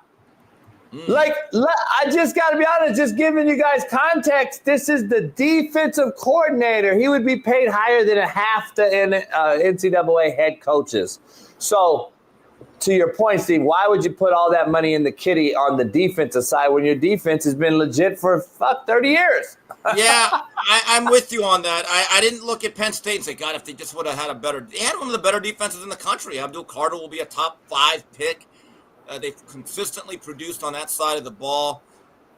But again, it's a dog-eat-dog world. But if you're Ohio State, you still have a lot of talent, but you're losing it. Maybe Jim Knowles says, well, wait a minute. I've won a national title. I got the job done. I'm going to be losing a lot of players like JTT, Jack Sawyer, Denzel Burke. Maybe he's thinking, you know what, I've maximized my time. Let me make some money. I mean, $500,000, that's a lot of money. That's a pretty significant difference for any coach. Let's go to some jaw jacking or real talk, Steve. We got Coach Reed, friend of the show. I've known Carl a long time. St. Louis native, covers CBS Sports and some other things. I want to get if this is some real talk or jaw jacking. He talks about college football recruiting here in this segment. Take a listen. In this day and age, college coaches have to look at you like an asset that can or cannot help their team. What upsets you a lot of times about the recruiting process is that through the player acquisition phase, which is recruiting, relationships have to be built because of the way that it's designed for college coaches to acquire players. In the National Football League, it's a draft. So the relationship building between player and coach and family is not the same process. So you get really upset when a coach, you feel like he promised you something and he went back on it. Most coaches don't want to be bad guys. They would like for it to be a developmental game, but they don't have time anymore. They fire you quick. And players, you also have the ability to come and go as you please. So the game has just changed. And what do you do when something changes or when things are one way and you wish they were another? You better change with it. Adapt or die. Adapt or die. It is Darwinism. And he's right. Look, the years were like, let me give you an example. Don Nehlen in the 80s. Great job at West Virginia. And there was a particular pattern he had, and Don Nehlen really elevated that program. He'd have a good team like every 4 to 5 years because he had to develop a group of guys and let them grow together. And by their senior years, like they'd make a run. So if you ever look at Don Nehlen's record, every 4th year, like whether it was like a good year in like 83, 84, and then 88, they played for the national title. They had another good team in like the 90s, but they never were like a team that won 11, 11, 10. They'd always go like 5, 7, 8, then all of a sudden 11 or 12. I think those days are over, Coach. Can't do it. You get stripped away. The portal kills that ability to do that. But I gotta add, eventually it's gonna run dry, man. The well will run dry, and then what Carl just said, nothing will. It'll all be changed again. It'll all be different. I know one thing that could solve it, and I'll say this again: multi-year contracts. If this is now professional football, why are we going everything on a one-off? Make these NIL deals contingent on playing at a school. Let's get that guy's over with. Let's start faking it. The school is involved. Let's be honest about that. And number 3, multi-year. Doesn't have to be 4 to 5. Make it at least 2. These things can actually give you some very, very good common sense guardrails. Yeah. I don't know. It's gonna be interesting, man. I just don't see. I don't know. I just think eventually you're gonna run dry, and the blood life of your of this whole thing will come back to the organic nature of high school and JUCO, which they will regret by milking this portal with 7,000 kids a year that eventually run dry when only 1% of them make it out. I mean, it can't live forever like this. It's just no way possible. There's not enough kids. And Coach, again, if you would just make these players sit out 1 year, like the old days, I think at least half the transfers would say, I'm good. Yeah. That's even more, I think, Steve. I think even more than half, honestly, because players don't want to miss a year. Nobody wants to just miss a whole year. Like, so I'm with you. They change that. It changes everything. But it's definitely. I don't know. I don't get it. It's crazy. Wild, Wild West. Yes, sir. Yes, sir. Well, Steve, we appreciate you, my guy, man. Talk to you guys Thursday. I'll be on Whitlock a little bit later, and I'll talk to you guys Thursday. All right, best Steve. Appreciate it. The one and only Steve Kim, y'all. Clap it up for him in the background. JB, man, we do got one more special guest. Our boy T. Rich will come on here on the last hour, but we got to do a commercial break before. You know, my neighbor said I'm a little loud, so I got to make sure we do a longer commercial break. I can move my car, cuss out my neighbor, get something to eat. But before we go there, man, we got to go to white people shit. It's time for WPS, man, brought to you by Winnable. Go to Winnable right now and follow our page. All you got to do is show Duval every time. That's white people shit as fucking as much as it gets. His eyebrows will trip me out. But what we got for WPS, baby? Let's check it out.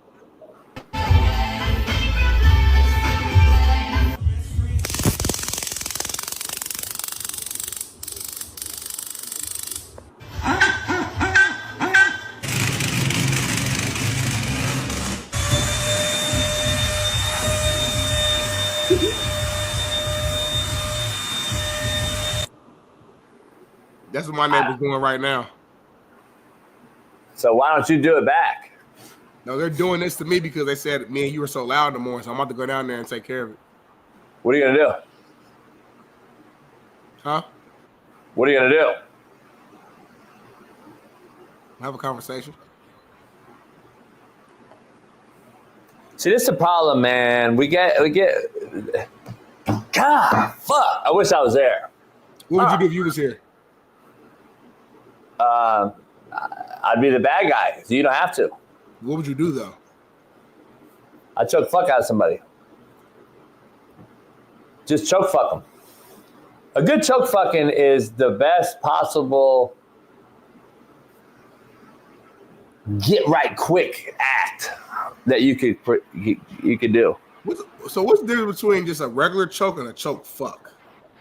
Choke fuck is just an extreme to the extreme level of a choke.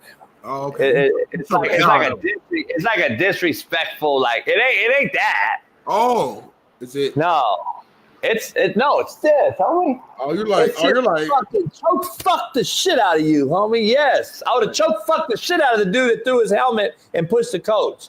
I would have choke fucked the shit out of the guy that slapped the coach at Florida a couple years ago. I would choke fuck the shit out of, this fucking. Let me show you, homie, real quick. Don't take it as racist. Everybody in the chat. If you gotta say it, don't take it as racist first. It's racist. It's racist. But it's funny. And this is the Chiefs Queendom coming at me. And it's me fending off the Chiefs Queendom. Take a look.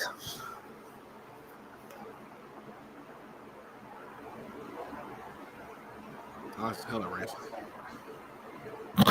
Damn, dog. If you never said nothing about it, then it wouldn't even been racist. But you said it, so now I see it. Yeah. That's me against the queendom, homie. Shout out to that dog. That's a dog. To give you context, that's a white dog. And he's fending off 7 wolves, homie. Those are wolves, Smitty. That motherfucker's a gangster. And he's smart, Smitty. He got up on high ground. He knew he got on high ground. And them motherfuckers didn't want to come up there. And then the dad opens a window late to throw something. You cowardly fuck. Save your dog, homie. You wouldn't go out there with no whole high pack of wolves, homie. You wouldn't go out there either. You would have pulled your but you wouldn't have went out there physically. Come on, If now. Ash was fending them off like that, homie, yeah, I was. You would put your full body out there with a pack of 10 wolves. There was 5 or whatever, and yeah. Because if Ash fended them off, homie, and got on high ground and was just smarter than them, then I got to go help my dog, homie. Yeah. And guess what? I'm not going to go out there. You can help from the window, homie. No, homie. Then pull the dog in the window then. Yeah, I'm with you. I'm with you on that, but I'm staying my black. That dog wasn't smoke, homie. That dog wasn't like, he went back down after the motherfuckers. And by the way, he went back down, though. He went back down after the motherfuckers, though. Well, watch this like, at the end. Like what? Woo, woo, woo. He chased the last one. Look, come here, motherfucker. Hey. See, Ash ain't smart enough. Ash ain't his daddy. Ash would just fight you. He would have fought the fucking one, and they would all grab them, and then I would have had to come out there with blah, blah, blah, blah, blah, blah. And then, you know what I'm saying? But that dog's smart. Callie's smart as hell, though, but she just old. But she's smart. Callie's smart. Callie would have just ran in next to me. She wouldn't have fought nobody. Callie's soft? I didn't know Callie was soft. Oh, no, she's not soft, but she wasn't going to fight 5 wolves. She's not dumb. Ash is dumb ass to fight 5 wolves. Yeah, he is so. See, you know what I'm saying? You can call what you want. One's fucking smart and one's not. I'm just telling you, one's dumb, meaning I'm gangster dumb. One is gangster but smart, and like, I know I'm not about to get into this. Like, I'm just saying. Smitty, I got to take a piss like a Russian racehorse. You've been holding for a long time, homie. I mean, like you want, because earlier, anytime you turn to the side, I mean, you trying to get a direct line to the bathroom. You did an hour and a half ago. So I know your shit. You old too. You probably already pissed on yourself. Knowing you your shit ain't strong like it used to be, pause. So you can't really hold your stream like that. So yeah, we're gonna go do a quick commercial break. Last thing though, you was talking about choke fucking people. Some of the girls like Jazzy Jazz, they said they actually like that. So I'm just all girls like it. Leave that there, Leah. They said they like getting choked. All girls like it. All girls like it. All girls like it. Not all of them. All of them. If they tell you different, they're liars. Well, we'll take a quick 5-minute commercial break. I'll move my car. Hey, Whitlock came at me. Whitlock came at me because I put a video. And before we leave real quick, Bailey, I don't know if you have it, but I made a soup last night, Smitty. A shrimp crab jalapeno soup. Ooh, that sounds fire. With corn. Ooh, that sounds fire. Like Homie, a fiesta soup, like a fiesta, like, yeah, I know. It's unbelievable. It's unbelievable. Kind of type soup, yeah. It's unbelievable, healthy, fucking the whole deal. And tonight, I still have a lot left, by the way. I made a big old thing. But I say goddamn in a lot of my cooking videos, meaning like it's good. Like, god damn. Oh, yeah, JB, Whitlock don't like that. Whitlock don't like it. And Whitlock, don't judge me. That's what God said. First of all, let me check you. I don't say that. Like, you do need to stop saying that shit. No, I don't. No, and that's an easy thing. Just say damn. Don't put God name in vain like that, homie. I told Whitlock, hey dog, I repented, just like you did, homie. See, that's why. Look at that shit, Smitty. Look at that, homie. That looks fire, but that's the reason though. I repented. I mean, you just do it wherever the hell you want to do 24/7. Just no, that's not how it works, homie. Don't disrespect the Lord. Don't disrespect the Lord. That's what Whitlock does. So hold on. When you say he checked you, what did he say? He didn't check me. He said that on Twitter. Like, what did he say? He said stop saying nobody that. Checked it. What will I say? He said, Coach, he said, JB, love that food. That food looks great. That food looks great. Look at that shit, Smitty. God damn. It looked really good for real though. On a serious note. No, it's really good. Spicy, creamy balls. Yeah, that's fine. All you need a little bit of Tabasco. You ready to go? I'll tear it up. I don't need it. That shit's spicy. No, I like Tabasco though. On top of that type of stuff, Tabasco goes good with like soups and stuff. No, that's real. That's real. No, so Whitlock said it like it looks great, but then I put cilantro and an avocado on top. It's crazy that cilantro. That's how I know God is real. Cilantro is a plant. It just grow like that. You rip it off and it just tastes good. It has the strongest amount of cilantro. It enhances everything. The flavor is mint leaves are stronger. Cilantro goes in more stuff. You don't want everything to taste like a mint though. No, but mint leaves are stronger. I cook. You don't. No, mint leaves are stronger, but I'm saying there's more food dishes that cilantro pairs with than mint. I don't want everything mint. Be Nickel, then go on Whitlock's show because I could give a fuck less what Whitlock says or you. So Whitlock checks you though. Right now, if you haven't figured out I'm a grown ass man and I like saying goddamn, then you need to fucking go check someone else out, you dumb fucks. Anyway, I repented, just like Whitlock does, right? But Whitlock checked you though. No, he didn't check. Nobody checks me. I was making sure. No, he said food looks great, but stop using Lord vain or name in vain. And I said, Whitlock, I repented, homie, just like you. We gotta move our pride to the side. It's okay to like have another homie or peer or whatever say something that you know is right and like actually take it and that's grow. That's why I didn't snap back at him. Yeah. But you didn't start to be niggle for just saying you agree with Whitlock. Why you get mad at be niggle? He ain't saying that wrong. I said go watch Whitlock then if you don't like what I do. And then you said GD again though, just to do it. Goddamn, yeah, homie. I say it. And by the way, that's not a bad word. Not a bad word though. Go look it up. I'll be back here in a minute. I'll be back in 5 minutes. Whitlock and you and everybody's wrong with the word goddamn, homie. Go look it up. Goddamn's a good word. Be back in 5.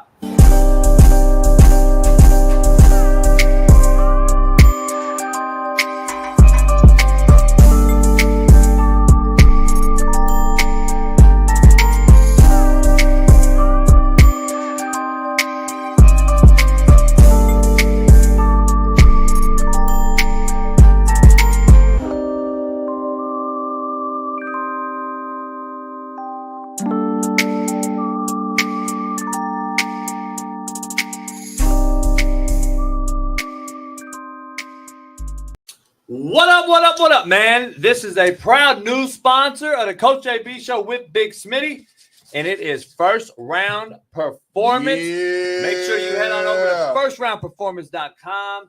We got the merch, the gear. They are top-notch company. High quality, JB. All about the party here. Workout gear, exclusive gear. What's that right there, JB? By the way, nobody else in the country or the world has this short right here. You can put this short on. It helps your back. It helps your hamstrings, helps your quads as you work out. What? You can wear these right underneath your workout shorts or what have you. It's kind of like a girdle, but very, very comfortable. Shorts Against Syndrome. It's SAFS. Go head on over there and check it out. First Round Performance. They got workout bands. They got ankle weights. What's this? What's in that box? Kind of good. It's our first time seeing this. What's this? I'm nervous. What's that? It's a 40-yard dash electric timer. You can go get your workout on with the light and the strobe, the whole deal. Firstroundperformance.com. Oh, you just turned it on, JB. Bam. You want that smoke? Go check it out. I know you ain't trying to race me, JB. I might race Smitty and smoke him. You ain't trying to race me. You scared of that life. Yeah, this is the real deal. You guys got to go check it out. Firstroundperformance.com. Head on over there. Proud new sponsor of the Coach JB Show. This is nice, JB. With Big Smitty. And this is mine, right? Hell yeah. Listen, their premium gear, including the revolutionary SAFS shorts I just showed you, are expertly designed by a leading orthopedic surgeon to align your hips and relieve your pain. It is trusted by athletes and active individuals alike, whether you are pushing your limits with their high-quality resistance bands, as Smitty just showed you, or boosting recovery with the powerful dual-spectrum red light therapy devices that I just showed you. First Round Performance delivers the tools needed to stay at the top of your game. Whether aiming for peak performance or simply wanting to live pain-free, they've got you covered. Visit firstroundperformance.com or shop on Amazon today. They just launched their AmazonStore.com, their Amazon store. This is out there, First Round Performance on Amazon. And so go help them out and grab some performance gear today. And please feel free to reach out to us if you have any questions. Yes, sir. Go first round. Go first round, baby. The promo code will be Coach JB. So check that out and head on over there today. Get right, baby. First round, the highest quality. First round performance. Go get you some merch. Ooh, I like this shirt. I like this shirt, JB. Peace.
Yeah, we're in the building. We're in the building.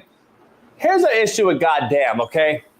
Christians, which I am, Christians get offended because it says you're taking the Lord's name in vain.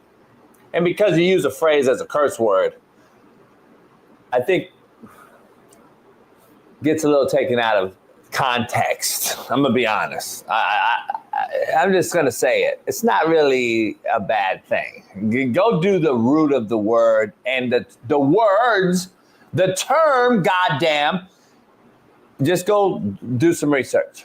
Go do some research. Because Jesus Christ is okay.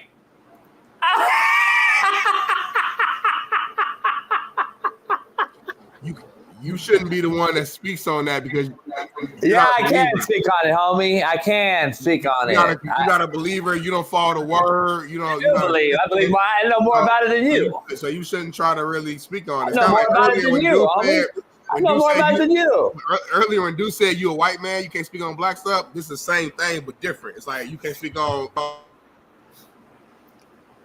Your mic and setup so bad it just cut out. Smitty, I got Jesus right here on my tab. Don't I got Jesus right here? Jesus Christ? Look at that. Nah, that's a white man on your leg. That's Jesus. Jesus is white. No, he's not. See, I know you don't read the Bible. Jesus is described with a certain description of the hair. I'm just telling you what it is. I'm not saying he's black either. I'm saying he's not white. That's what I'm saying. If you read the description, that's not the description of a white man. That's all there is. That's all there is. No, it's not. There's only white and black, homie. He's a melanated color for sure. Think about the time and where they were located too. I don't want to get deep into it, but even where the Bible and where the stories are located, he wasn't. Why would he be just white pale like you? It wouldn't even make sense. It wouldn't even make sense to be that. Makes sense. I'm not saying he a brother. I'm just saying he ain't no pale white man. Look it up, homie. He white as fuck. Motherfucker look like Theo. Weird news I gotta talk to you about, and we didn't really show. So my schedule's gonna get a little funky here soon, and we gotta figure out some things. So like Super Bowl week, just hear me out. Like the week leading up to Super Bowl, Wednesday night, I'm flying out to the NO. It's official. I'm going out to New Orleans. We got live shows Thursday. When? Let me see. So it's 9, 8. 7, Next Wednesday, you're saying? February 5th. Yes. Next Wednesday. Night. Next Wednesday. Yes. Night. A week from today. Today's Tuesday, I think. What's today? A week from tomorrow. Sorry. Yeah, a week from tomorrow. So February 5th, that night. So after I do our show at Fox, I'm grabbing my stuff. I'm driving to Van Nuys. I'm getting on the PJ. I'm going straight to the NO. So Thursday, Friday, I'm gonna be in New Orleans. So I'm trying to figure out what the our work schedule will be like that Thursday, so I can determine like how much of the show. I'm gonna have my laptop, my mic, and my brief stuff with me to see how much of the show I can do and figure all that out. But that Thursday, Friday, I will be in New Orleans though, so we gotta figure that piece out. Then you'll be back here Saturday. Yeah, I'm flying back Saturday. Yep. So then I'll pull up on you Sunday for the game. I need you to pull up Saturday though to help me set up. And then that next week. So obviously Super Bowl Sunday. You just missed what I said. So Super Bowl I need you to come Saturday though. So Super Bowl Sunday, that show Monday be our biggest show of the year. I want to talk to you, and we can figure this out. But that Wednesday, Thursday, Friday, and then that following week, I got all that off from Fox. So every year after Super Bowl, each show is kind of like each week, like the herd have some time off. We got some off. So I got hella days off. So I'm gonna talk to you. We'll figure some things out. But Big Smitty might take 2 days off. Just take a couple of days off, just so I can just reset, get back in line. We'll figure it out. I'm just talking out loud right now. You mean like take days off being here in studio? Because I don't know about taking days off. We're gonna do that anyway. We always after Super Bowl we take time off. But we'll figure it out. But usually it's like a week after the Super Bowl. Yeah, exactly. Because Bailey. Exactly. I'm flying Bailey out here for the Super Bowl. I know. So we got to figure out Monday's show because he got to fly back Monday. He'll be here. Oh, that's what you're saying. So he can do from my office. He'll run the show. Yeah. Oh, yeah, that's cool. And then we got to bounce. I'm saying that following week, I got that whole week off from Fox. So I'm saying in a perfect world, selfishly speaking, it would be great to have like the Coach JB show, Big Smitty, a couple of those days off too, to where I can just take a deep breath and just like, what are you doing? Really just relax for a couple of days because my life has been crazy. Don't play me the ball. I got JB show off. I got Fox off. I can take a deep breath. We'll figure it out though. Lucy Lou said no days off, Jason Darnell. So this motherfucker talking to himself for like 5 minutes. He told everyone his whole schedule and address and everything. We could have waited 5 minutes talking about it after the show, but we told everybody our whole life story. It's the realest show we are, bro. That's how real it is. You can't say we real and then don't do real things. They don't correlate. Yeah. So we're gonna tell them good and bad. Like shit, a few months ago, motherfucker hacked us. You know what I mean? It is what it is. We took everything, buddy. Jesse said he's gonna cancel his membership for that week. Ah, damn. No, he didn't. Jesse. Never mind. Never mind what? We go listen. We're gonna do how the networks do it. We're gonna have like our quote unquote backup crew that's gonna fill in. We're still gonna have the show. It's just JB and I will be taking some time away to kind of take a deep breath. We'll have our backup host come in, still do the show the same way First Take does it when Stephen A. leaves for a week. The show still goes on. So we'll figure it out. I did that. Zach Smith covered my show for a whole week with his co-host. Yeah. So we'll have Big Madden and Bailey. They'll cover our show for the week, and then they'll promote their show on our show. And then me and you would take a time off. You can go to Lake Havasu. Me and my wife can go. We can go to Vegas, San Diego. Just kind of enjoy life for a little bit. We'll come back, refresh, reloaded, ready for NBA playoffs, NBA season in hockey. Coach Fred is going to be our fill-in co-host anytime we need. Here we go, Coach Fred and Shaun King, two brothers. Yep. And oh boy. Who? Him? And him. Duval. I swear to God, every time you play it, I laugh, bro. Because I thought it was AI when I first saw it. I said, it's got to be AI. There's no way it's some real shit. Duval. Man, you got to stop, homie. This shit crazy.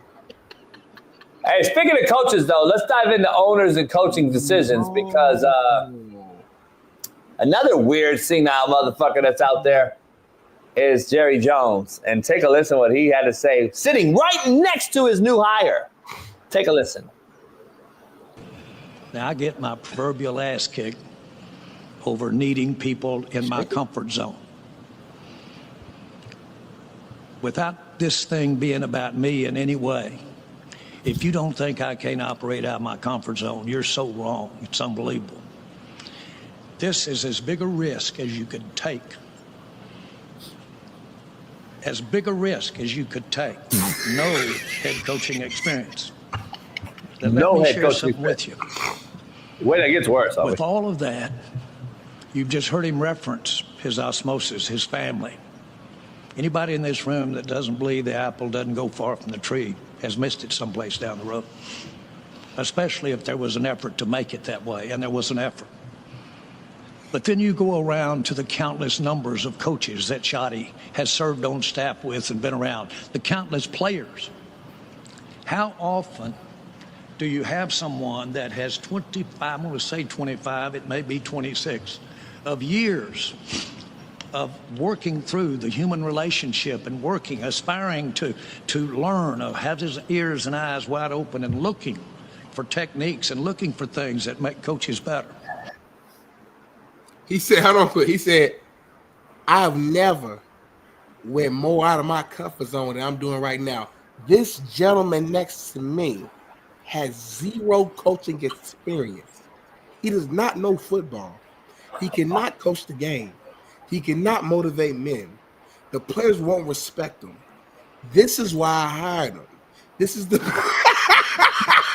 That's not the best soundbite, though. The best soundbite we didn't even have in there. The best soundbite, I don't know if Bailey has it, but he goes in on and says, like, you got zero head coaching experience. It's a risk. You're a huge risk for me. Like, telling the motherfucker right in his face. Like, there's a dog. You got to watch the whole interview, bro. It's unbelievable. They played some of it during our show yesterday at Fox, so I heard some of this already. But nah, this is. That's it. You don't have to be black to be a DEI hire, homie. Yeah. I've been trying to tell y'all. He's a DEI hire. I don't like the term though. It just made me feel uncomfortable. I get it, but you shouldn't have to. Stop thinking like that, homie. He's a white DEI. He's a white boy DEI hire. That motherfucker's a DEI as it gets, homie. Stop. Stop. It's okay. You can say it. When you know it, you can say it. He been coaching though. He ain't like he was at the crib. He's horrible. Weddle told you yesterday. Weddle's been on a team. He's a fucking horrible OC. He's overhyped. His daddy was a dude. He's not. Daddy was a beast though. Daddy was that dude. Marcellus played for him, and I got a lot of friends that played for him. James Fuller, who was my arena league coach. Schottenheimer would embarrass you and motherfuck anybody. Something happened?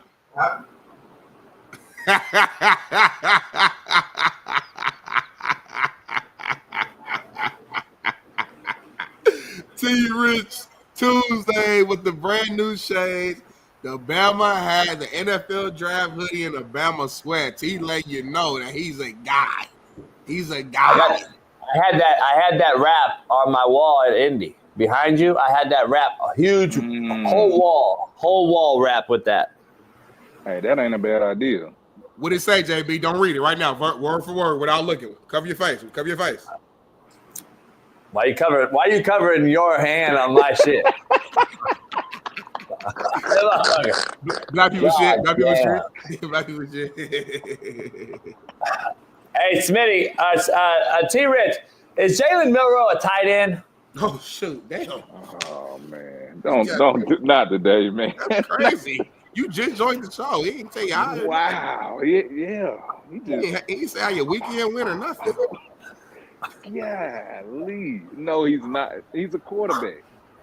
He's a quarterback. You see what the guy's doing? He's a quarterback. Have you seen him working out? That motherfucker look like goddamn. He motherfucker look like a goddamn linebacker. He swole him up. I know he was swole like that. Fucking swole. He look like me. He look like tight end to me, homie. Huh? That motherfucker look like young Trent throwing the ball like that. He's like a young me for real. Like that's how I used to look when I was a sophomore in college. Look like a hybrid, like float tight end, move tight end. You know what I'm saying?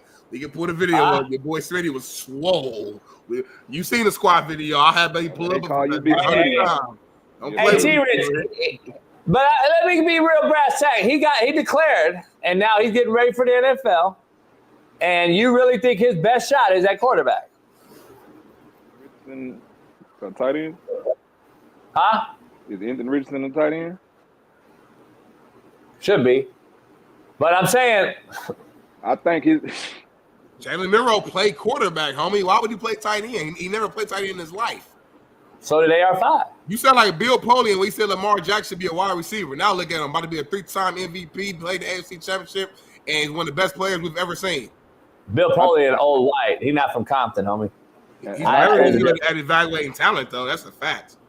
Yeah, and I think too, though, the way the lead is going, they don't went away from the stand in the pocket quarterback. They need somebody that can move around, that can prolong the plays, create some stuff. They need it. I mean, it's working. I mean, you look at the guys that's in the Super Bowl right now. Both of those guys can do that, right? Hey, T-Rich, if I said this is the worst NFL quarterback draft I've seen in my lifetime, and to top that off, I told you that Jalen Milroe is the worst in that worst draft, what would you say? Oh, that's tough, man. That's tough to swallow right there, bro. I don't see Jalen being the worst quarterback in this draft. I just don't. I just can't. I think he had a situation to where it's tough to catch up when you're doing something for so long for a certain coordinator. And I think Jalen had 3 to 4 different coordinators in the last 4 years. They had a completely different head coach on his last year. Yeah, and I understand that, but I think them coordinators, like, bro, it's tough, like, learning different. And Jason, JB, bro, like, being a quarterback, especially my bad. Nah, you got it right. Jason. Especially if you don't have a quarterback coach. Hey, what was funnier than what you just said when you called me Jason, though, was when you cut out Smitty and said, no shit, I know we got a new head coach. But no one caught that. But anyway, go ahead. But what I'm saying is that, like, it's hard when you don't have a real quarterback coach. Like, I can't play for nobody who didn't play my position. Jason, JB, you played this position. Hold on, T-Rich. Bailey, please cue up the video, because we got to have T-Rich involved in this video. Please cue up the video when Coach Fuller showed up to Smitty's house to recruit him. Please pull that up. T-Rich, this is what you're talking about. You literally just said it, T-Rich. What did you just say, T-Rich? You got to play the position to recruit me. Like, how can to recruit me, right? Recruit me even, right? Before you get to playing? I got recruited by our quarterback coach, Joey Lynch, and I got recruited by our chief coordinator, State Alum, who's in my workout, gave me a tap, and he said, I'm watching you. I took the workout, got an offer that next day. So I don't know. I didn't get picked up by a recruited by. You're cutting out. Hey, Bailey, you got that video? And so so my thing, and this is a question for you, JB. If you're a head coach at a college and you're going out to recruit these kids, and and let's say it's a running back, would you send me to go recruit this? And you want this guy? Would you send me as a running back who played the game, who's coached it, who did all this other stuff in the game, right? Who these kids have seen play, or they can pull up video of me playing and busting somebody's ass. Would you send me, or would you send a special team guy to go recruit this guy? You know what I'm saying? Like, that's my question. Well, I want to get your take. Take a listen. This how you. I want to get your take on this. This is how you recruit. I want to see. Because go ahead, the baby. School. Unfortunately, the school made me hire. I know you're the best running back in the country, and I gotta get my running back coach to get you. The school made me hire a female running back coach. So really good though. She's really good. She's gonna come over and do the home visit. Her name's Coach Fuller. She'll be there any minute. Okay. All right. So let me know how it goes.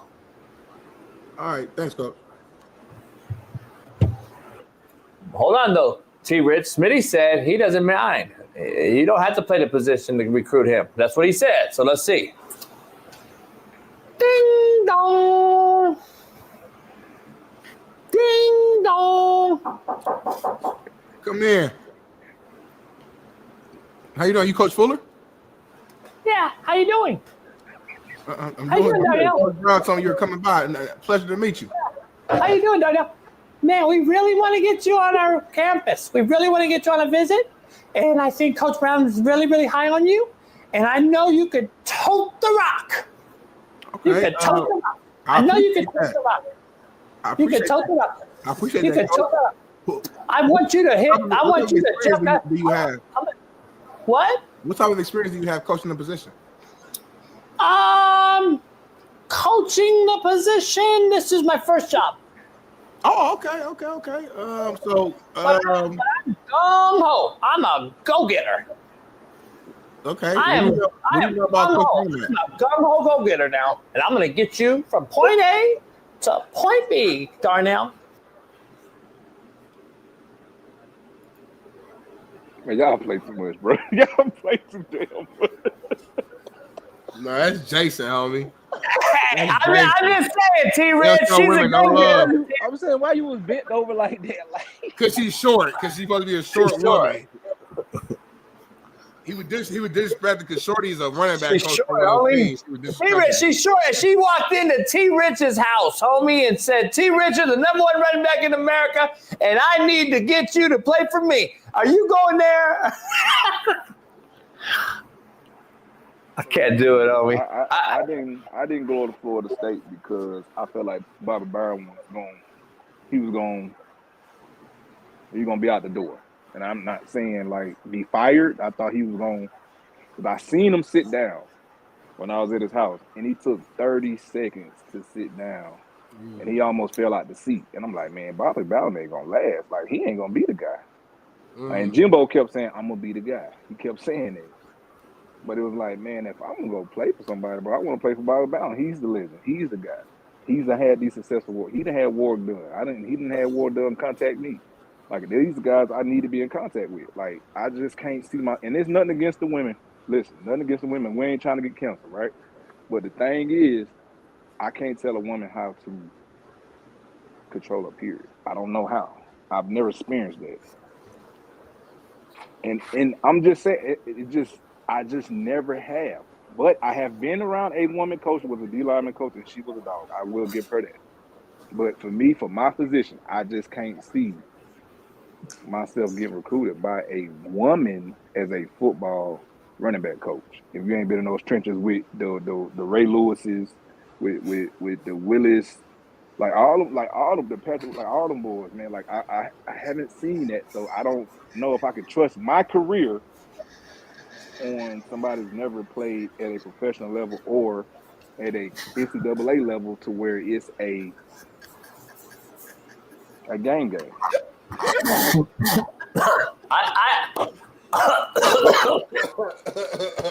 That's the only way I know how to put that. I thought you did a hell of a job. I thought that was eloquent as shit. Like, I don't know if anybody could say it better than you, to be honest. I'm just trying to figure out that former NFL back, Bama legend, runner-up to the Heisman, said it. And that just gives this show credence, and it gives it some real, man. I like Coach Fuller, right? I mean, they went 2-8 as a running back coach there. But I like Coach Fuller.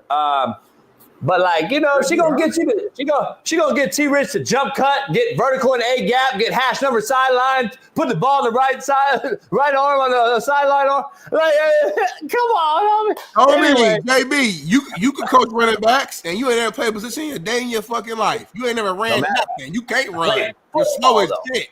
So I'm saying, you can learn a position without playing the position, homie.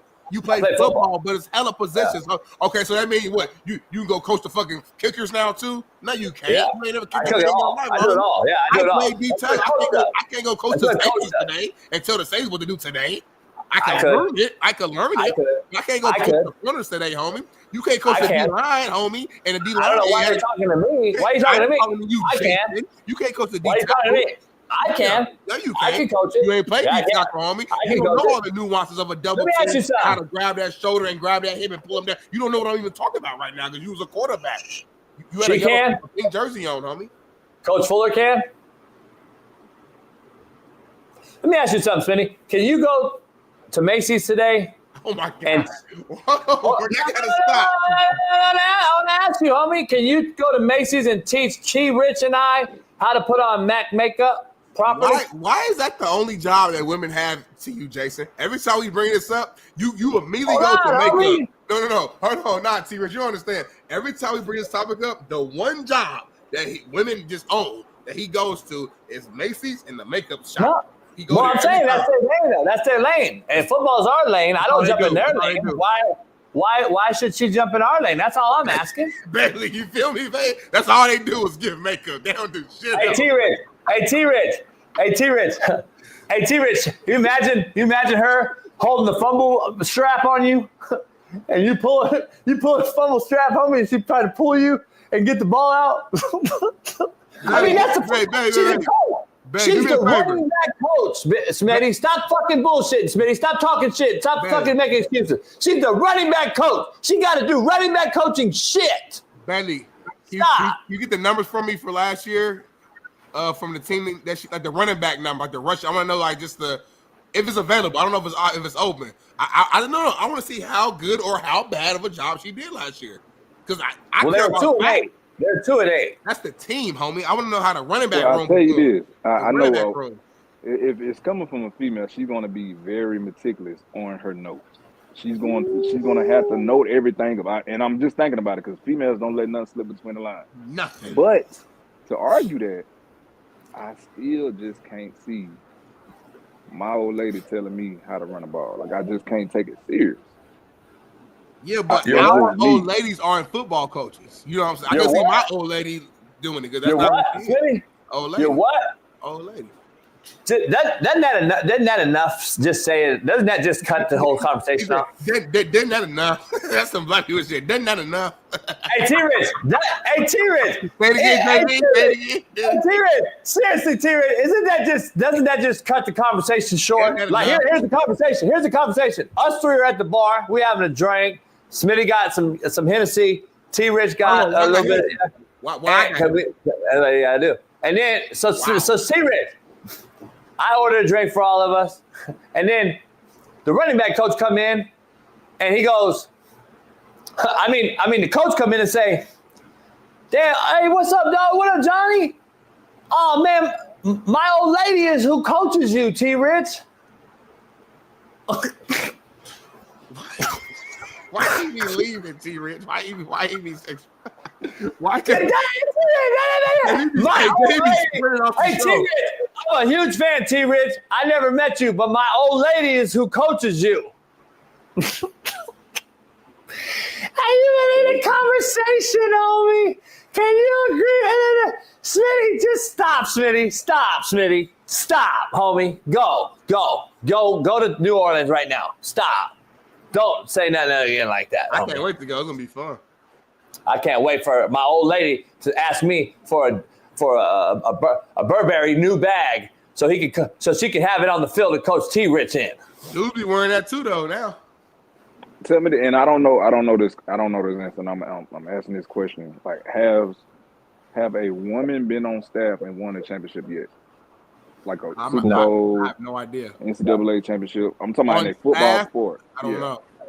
That's a good question. Well, as I a coach. Championship. Not won a championship, no. Yeah. There was one.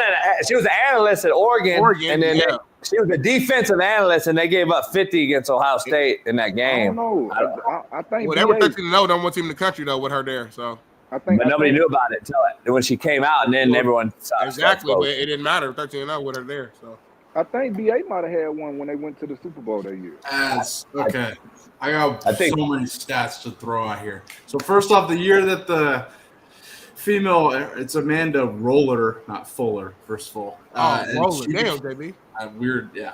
But they averaged like 4 yards a carry or something. Went 5-5 last season. In 2023, before she was there, they went 2-8 and averaged 3 yards a carry. Now, if you go look at her title on the website of Eastern University Football, it says she's the head flag football coach or whatever, and the running back coach. There we go. Now, T-Rich is actually right about a female coach in the NFL winning a Super Bowl. It was for Bruce Arians and the Buccaneers. Marl. Yep, she was with me with the line. She coached the D. She helped coach the D line. Was she a good coach? Or be honest, don't lie. If she's bad, then let me know. My coach, I couldn't know. You know what I'm saying? She coached Marl But everybody said good stuff about it. I will say that. Everybody said good stuff about it. There we go. T-Rich. There's 2 female coaches on that team. What kind of stuff? What kind of good stuff? See, now you being funny. See, thanks, babe, for the facts, bro. Babe bring the substance to the. He bring the facts. Asking, homie. I'm just asking. But you asking, bro. You smart, Jason. You're asking in a way where you have a preconceived thought and belief of disrespect of what she already did. Like it's a real show point. You're not gonna fool me. I'm home, homie. I'm degreed too. I'm degreed up too, homie. I ain't no idiot, homie. You try to be disrespectful. Hey, T-Rich. He be throwing me lobs. Like my co-host be throwing me lobs. So T-Rich, you and I and Smitty get out the shower. We just walk around nuts swinging. Hey, girl, you did a hell of a job teaching Smitty that wrong arm. She's not in a locker room, homie. She's not in the locker room. That's an easy fix. Then what is she coaching for? You act like Shorty ain't seen a dick before anyway, homie. Let's grow up, homie. Let's grow up. Why is she she can't go to the locker room? Stop with the bullshit, homie. Stop defending the bullshit. Stop with your bullshit. T-Rich, stop with the bullshit. She can't even go in the locker. She can't even go in the motherfucking locker room. Why are we talking about this? Why are we talking about this? She got here.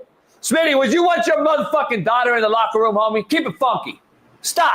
Just shut the hell up now, homie. I ain't got no daughter, homie. Stop. No shit. No shit. That's why you can't talk about it.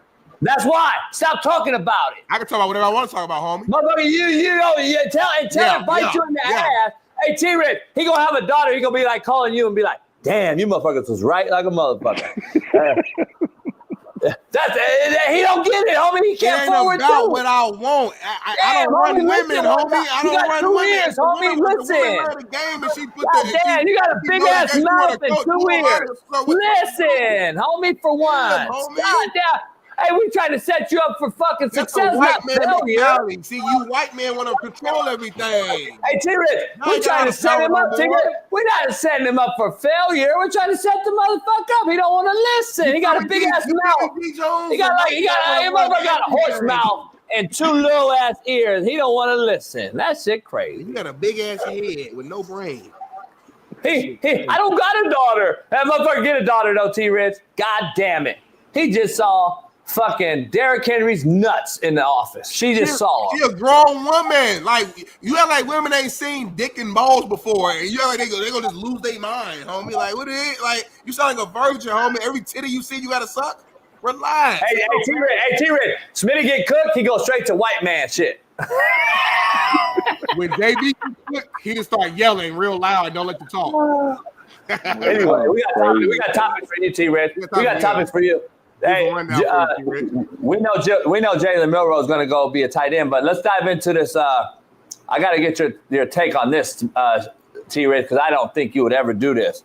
Mark Andrews, after dropping a horrible thrown ball from Lamar Jackson, is now issuing a public apology for dropping a football in a football game, Smitty.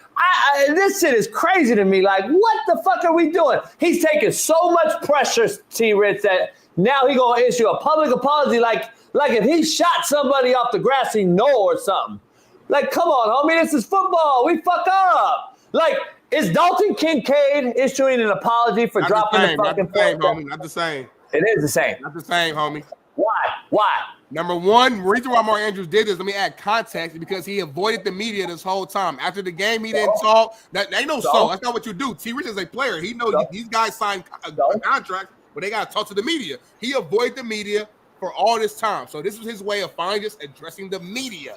And within that message, this is the route he went. That's number one. Number two, game on the line. Lamar Jackson just drove down the field 88 yards for a touchdown and then he got a 2-point conversion, wide the fuck open. The throw was slightly underthrown, but still very, very catchable right here in his stomach plate, and he dropped it. He's one of the best tight ends in the game. He feels horrible. He feels shitty. So he decided he wanted to issue an apology because that wasn't to his standard. That's not the exact same thing as fucking Schultz for the Bills, where Josh Allen just threw up a Hail Mary prayer because he had all the pressure in his face. Then Schultz tried to dive full speed to try to catch it. It's not the same as apples and oranges. Stop comparing the two. T-Rich, go. You're the guest. T-Rich. The thing is, I'm not putting out no public apology though. Like, it's football. Like it's football. Like we all done dropped balls. We done all fumbled the ball. We done all made mistakes. We done all missed tackles. We done all missed a field goal. I don't see kickers coming out and saying that I was on a team when a motherfucker missed 5 in a game. You know what I'm saying? In the national in the game of the century. 5. Hey, T-Rich. Motherfucking Barry Bonds strikes out in the World Series. The motherfucker goes and issues apology. Get the fuck out of here. Dog, this shit. Marshawn Lynch didn't talk to the media for 5 fucking years and ate Skittles, homie. Why are you defending him, that motherfucking ass? Like, get the fuck out of here. You know how many cats didn't fucking talk to the media? Come on, man. It's the same thing. They both dropped a pass to end their season. Did they not both drop a pass to end their motherfucking seasons? Stop. Context matters, though. Context matters. The thing is, like, bro, like, people act like, bro, like, the morals of today, bro, is just so different. Like, bro, I dropped the pass. It happened. Like, bro, but the world ain't gonna stop today. Shit, we might have to work on 1, 2, 3 next year. I get that. But, bro, like, now I can see I'm talking to my peers and my teammates, bro. My bad, y'all. I took my eyes off of it. It ain't like he did, and if he had something else going on, that's different. He the game shit. Lamar fumbled 2 or 3 times that game. All on wasn't his fault. Something happened to where it was turnovers in that game, right? Yeah. Smitty's gonna defend Lamar no matter what. Lamar can do 7 picks. They weren't all his fault. Here's the thing. Yeah. No, I ain't saying all that. One of them led to touchdown. One of them didn't. Yeah. I want to be clear. Isn't Mark Andrews Smitty the cat that we praised on this show not too long ago because he came back early from an ACL injury and played for his fucking franchise? This motherfucker played for his franchise, and I didn't see nobody issuing his ass apology. Nobody told him to do it. I'm saying he decided as a man he wanted to do it. It ain't like the Ravens said you got to do this, homie. Nah, that's what he wanted to do. I want to do it either. I know who should apologize. I know who should apologize. Fucking Harbaugh for not winning a playoff game that matters in about fucking 12 years. Fucking Monken, who stopped running Derrick Henry in the 4th quarter, who got no carries after motherfucker had no carries from the end of the 3rd quarter on. That's who needs to fucking apologize. Not goddamn Mark Andrews catching a badly thrown ball behind him who's 6'6", and I got to go down here and get a ball. Fuck that. That's football. It happens. Like, I'm tired of hearing these excuses, man. We always got to. It's all bullshit. It was a very catchable ball. I'm tired of you always trying to take the quarterback on me. Yeah, we already talked about it. But the bottom line is we already agreed the team lost. The team lost. We already agreed. The team lost. You'll steady defend the quarterbacks who threw a shitty ball. I'm a defender because people like you always want to go at them.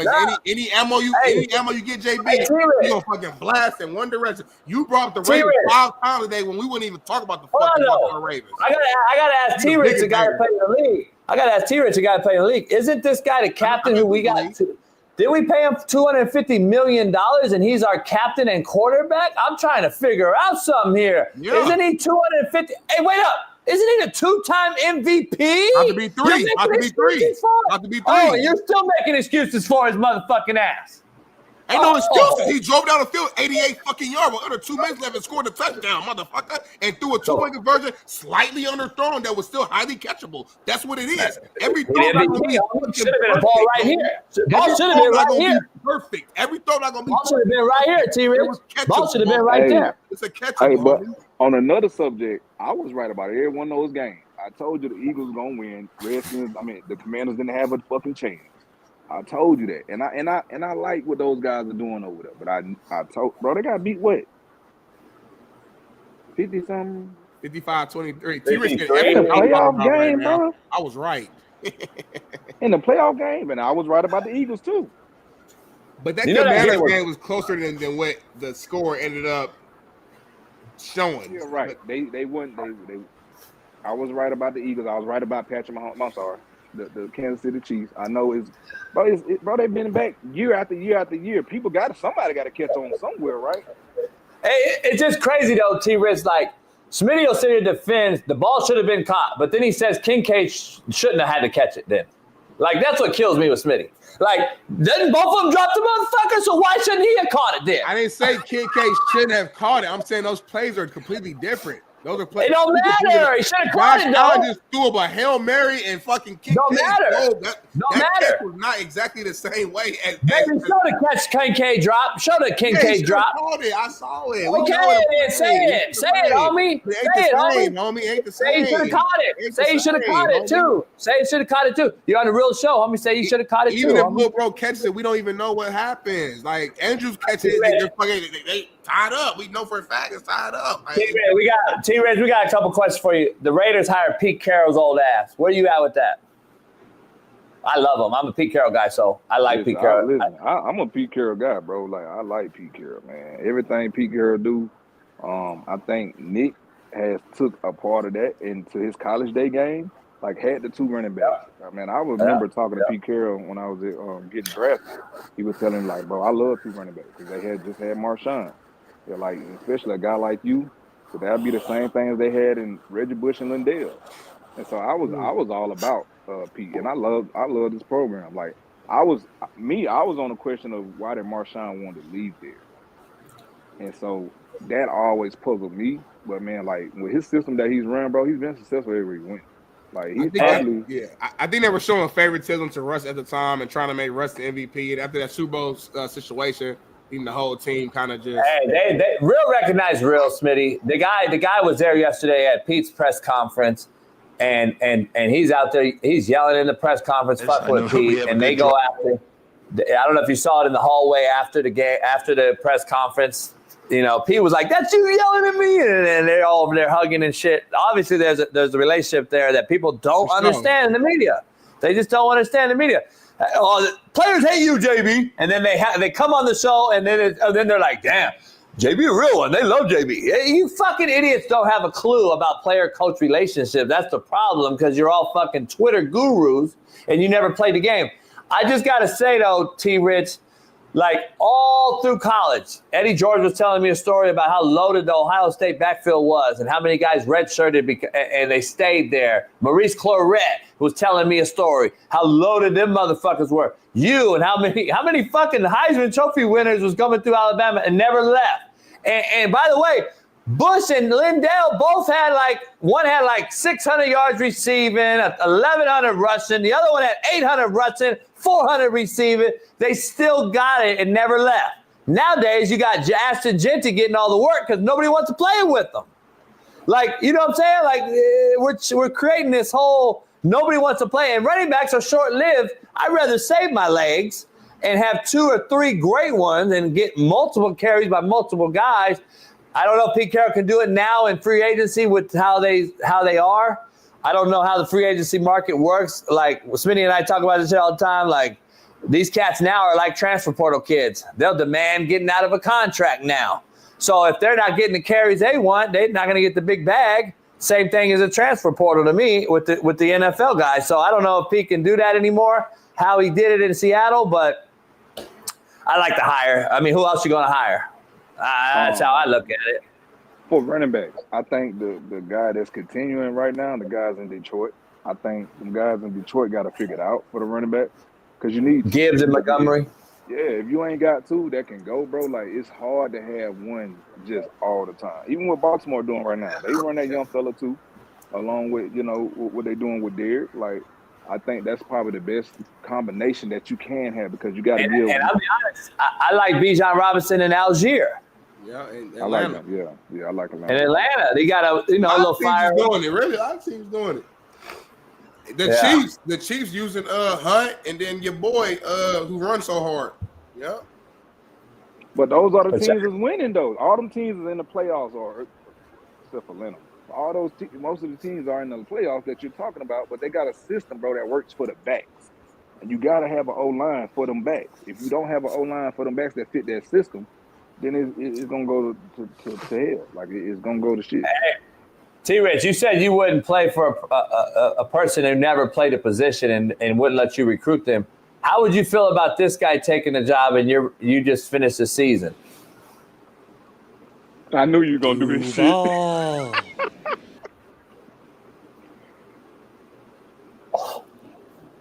In the offseason, T-Rich, you at the house, you and Smitty, we all play. How hyped are you? Well, how hyped are you right now? You in Cancun and you're like, fuck, we hired who? I mean, that motherfucker unbelievable. You Like, from Florida too, so you respect the Duval. Hey, T-Rich, Smitty thought it was DEI. I mean, not DEI. Smitty thought it was AI. I did. I thought it was fake. No, because the way he says, no way, this is real. He been waiting to say that his whole life. But he said it wrong though the whole time. It's like he's been practicing that for the longest. It's like it's a hold to you. Hey, this motherfucker, Smitty, this motherfucker asked a question. Duval? He held that like the way he said it. It was like DUVAAAAAAAAAL. It's Hey, T-Rich, this motherfucker was asking a question. Did he not ask a question? Duval? Y'all see Lil Duval Instagram? Lil Duval? Yeah. Lil Duval? Yeah. He said, hell no. He said, I'm going back to Jacksonville. I got to figure this And then, I don't know if Bailey can fight, but have you seen him? He led a chant with all the employees for the Jacksonville Jags. I ain't see that. Have you seen this shit? Oh, Bailey, you got to find this shit, dog. He got up on the fucking podium, T-Rich. He got on the podium, Smitty, and was like this with his phone. And then turned around and was like, Duval. Homie, I'm embarrassed. I'm embarrassed. He's that guy. On a serious note, add a little substance to this. He did help bring out the best of Baker Mayfield. He's come from Tampa as an OC, so he does know football. He does know offense. He does know quarterback. The question is, does he know how to lead men? We don't know. Obviously, it's kind of a weird first impression, but it doesn't mean he won't be a good coach. He won't connect to the players. We'll know the facts here next season. But here's a video that JB's alluding to. This is Liam Coen, just touched down in Jacksonville. Let's get this thing started off right here. 3, 2, 1.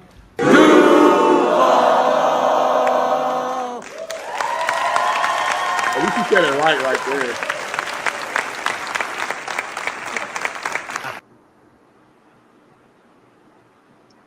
He's just not relatable. But again, he's not a college coach, T-Rich. He's an NFL coach. It's a little different. You know, as long as they getting paid, they're not tripping. Did he not right here, when he came off this right here, this picture right here, the very beginning of this, did he not look like a Backstreet Boy or one of them motherfuckers? Like, you know what I'm talking about? Them little singers? Look something off Harry Potter to me. Like Look something off Harry Potter. What's the little boy name off Harry Potter with the red hair? His name is Harry Potter. The what, Smitty? I think his name is Harry Potter. The little boy from Harry Potter with the red hair. Look like a little boy. I ain't mean to do it like that. I ain't mean to do it like that. He looked like a little boy, and he looked like what's the name off of Fonzie.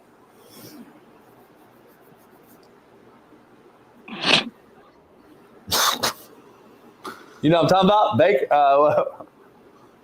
What's his name? Fonzie. Ron. What's his name? He's a great producer now.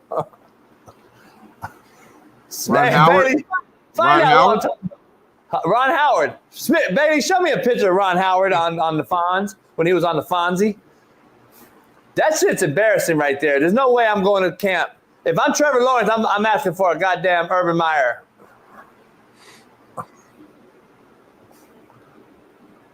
Did you say Urban Meyer? Shout out to my coworker. T-Red. I don't understand, dog. I don't get it. I don't get these hires, dog. I had a great conversation with an NFL coach yesterday, who coaches running back, good friend of mine. He was like, we don't get these hires. Here's what it is, and I'll break it down perfectly, coming from Eric Weddle. These guys know how to go in there and sit in front of them owners and them GM, and they know how to sell that deal. And then they get in front of them players, and them motherfuckers is horrible. Because there's a huge disconnect between owner, GM, corporate America, and player, grimy, inner city, youth, kid. You know what I'm saying? There's a huge disconnect, dog. I'm going to be honest. I used to tell my administrators, stay the fuck out of here. You have no idea what's in that locker room right there with Smitty and T-Rich and these motherfuckers and what goes on. You punch a clock, 9 to 5. Our shit stays open. 365, 24/7. T-Rich, he got baby mama drama.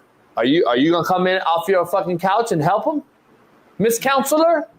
Are you gonna help him, Miss President, Mr. President, AD? Hell no, you're not. See, that's the problem. There's a huge disconnect, and these guys know how to interview with corporate America, but they don't know how to lead men in a controversial environment. Let's say that. And that's the problem. That's what's being hired right now, dog. Mike McDaniels. He don't want to lead no man. He wants the men to lead him. He'd be like, you can miss practice. It's cool. Because what is he going to do? They going to beat your ass anyway if you talk shit back because they know you ain't never done it. But we want women to coach, Smitty. Get the fuck out of here, man. The problem, Jason, you don't like nothing. My name, Darnell. You don't like nothing, though. You didn't even like Coach Glenn hire. You said his opening presser was cringeworthy. He's going to be shitty. And he's a guy who got drafted by the Jets, played for the organization, knows the locker room. He's a guy who actually doesn't read off notes. He's not a PC guy. He's going to get after the guys. You didn't like that. Then you go over here with a guy who's unorthodox, kind of weird, kind of what's the word? Is it quirky, awkward looking, whatever. You don't like that. What do you fucking like, Jason? You don't like nothing. Here you go, T. Rich.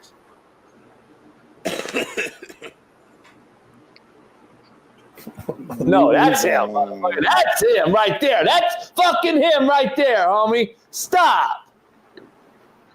That's him. Look at that. Stop playing with me. Nah, that's him right there. That's more him right there. Because them dudes, they were kind of cool, low key. He not cool. Like, he corny. So isn't that my point, though? Isn't there a disconnect? Don't these guys know how to interview with brass tacks, but don't know how to interview players? I just care about results, though. I care about results. He better have a hell of a coaching staff. Have a hell of a coaching staff. I care about results, T. Rich, at the end of the day. Like, a lot of people are corny. He better put a hell of a coaching staff together. I mean, I had a head coach at college my first 2 years that people would look at it and describe him as corny. But we went 10-3, 9-4, bowl games for us at Ball State. Some of the best seasons we've ever had. So, but Smitty, let me ask you something real shit. Let's talk real shit here. Let's not get into this bullshit. Real shit. If you type in my head coach name, Pete Limbo, you look. No. I'm gonna dive into the real shit part of that conversation. I'm gonna dive into the real shit part of what you just said. Let's do that. Did Limbo come to your dorm room at 3 a.m. when you had a problem, or was it a position coach who understood the landscape that recruited y'all? That's what you don't get, homie. Lambo ain't dealing with that shit. That's why y'all went 10-3. He hired a fucking staff that had an understanding of the heartbeat on the team, and they knew how to maneuver and go through each position group room and say, all right, dog, get your shit tightened down. I'm going to get my ass fired.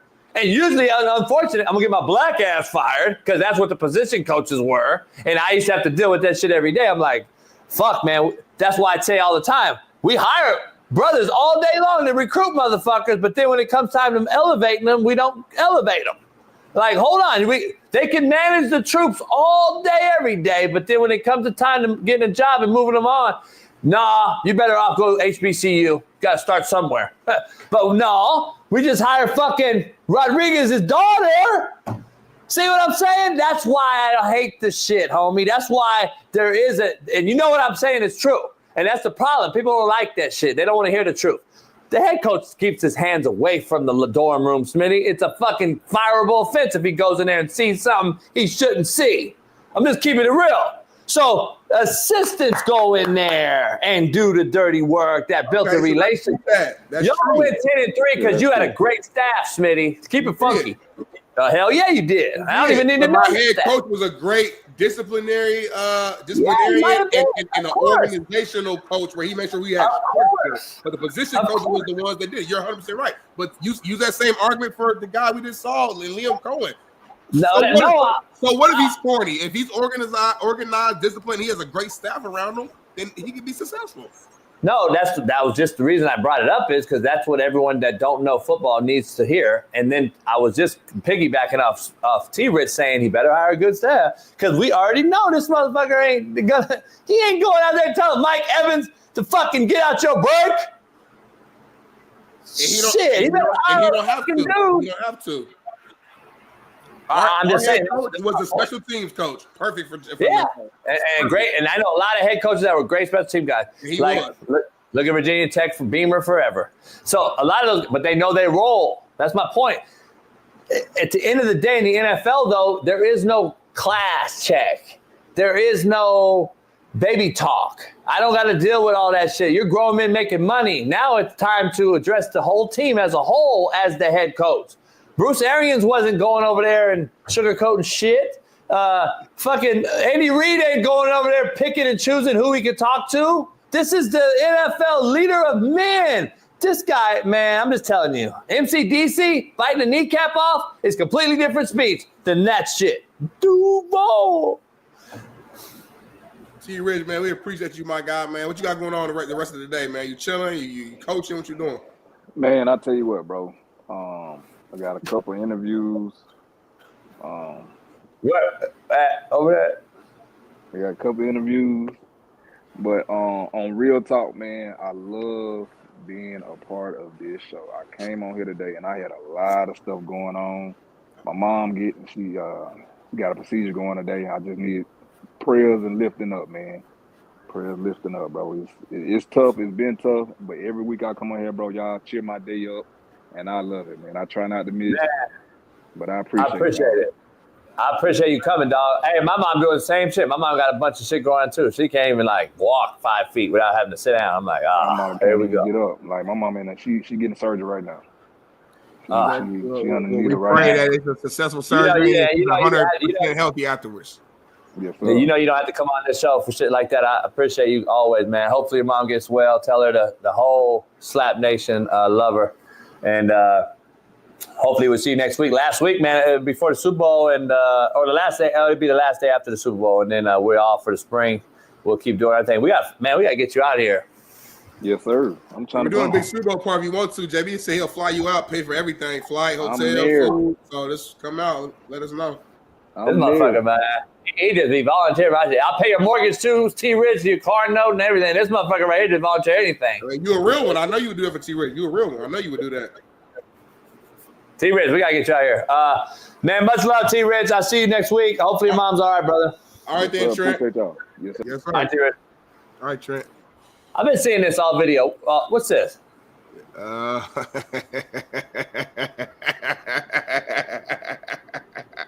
Hey, our Twitter been, shout out to the fans on Twitter. Y'all been killing it lately. Like, just the jokes, the AI. I haven't seen it. What do they do? They do a lot. I mean, you've seen. We I haven't been on there months. I don't do nothing. They do a lot of funny. They do a shout out to Kevin the Trucker. He's the guy. I think he might be the same guy that he's made like memes before. There's been videos where they put our face over it, of us fighting. It's been all type of just different stuff that Twitter. Is that Kevin the Trucker? Kevin the Trucker, man. Shout out to him. Really? Yep. This right here, this is from this is probably either from Power. It's probably from Power. Probably like an early Power or one of the Power series at least. So that's 50? Yeah, that's young. It's 50. God damn, he look young as shit. I didn't even know. I never seen one episode. Yeah, I know. You don't really support black shows, but yeah, appreciate y'all, man. It's been a hell of a show, man. I gotta jump off here. White dude produce Power. It's 9:07, man. We gotta what? It's 9:07. We got I got a little call I gotta do. It's got a 9:05. 9:05. I got a little meeting I gotta jump straight into, man. So listen, y'all. If y'all haven't already, hit the subscribe button, become a member. We gave you over 3 hours of the realest. So Smitty become a member.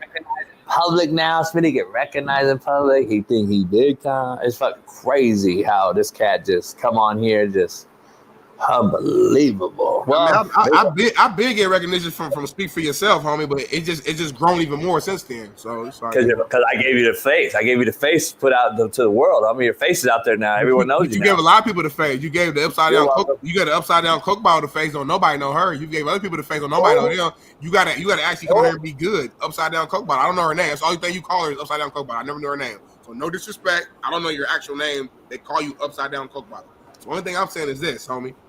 You gave me an opportunity. Shout out to you.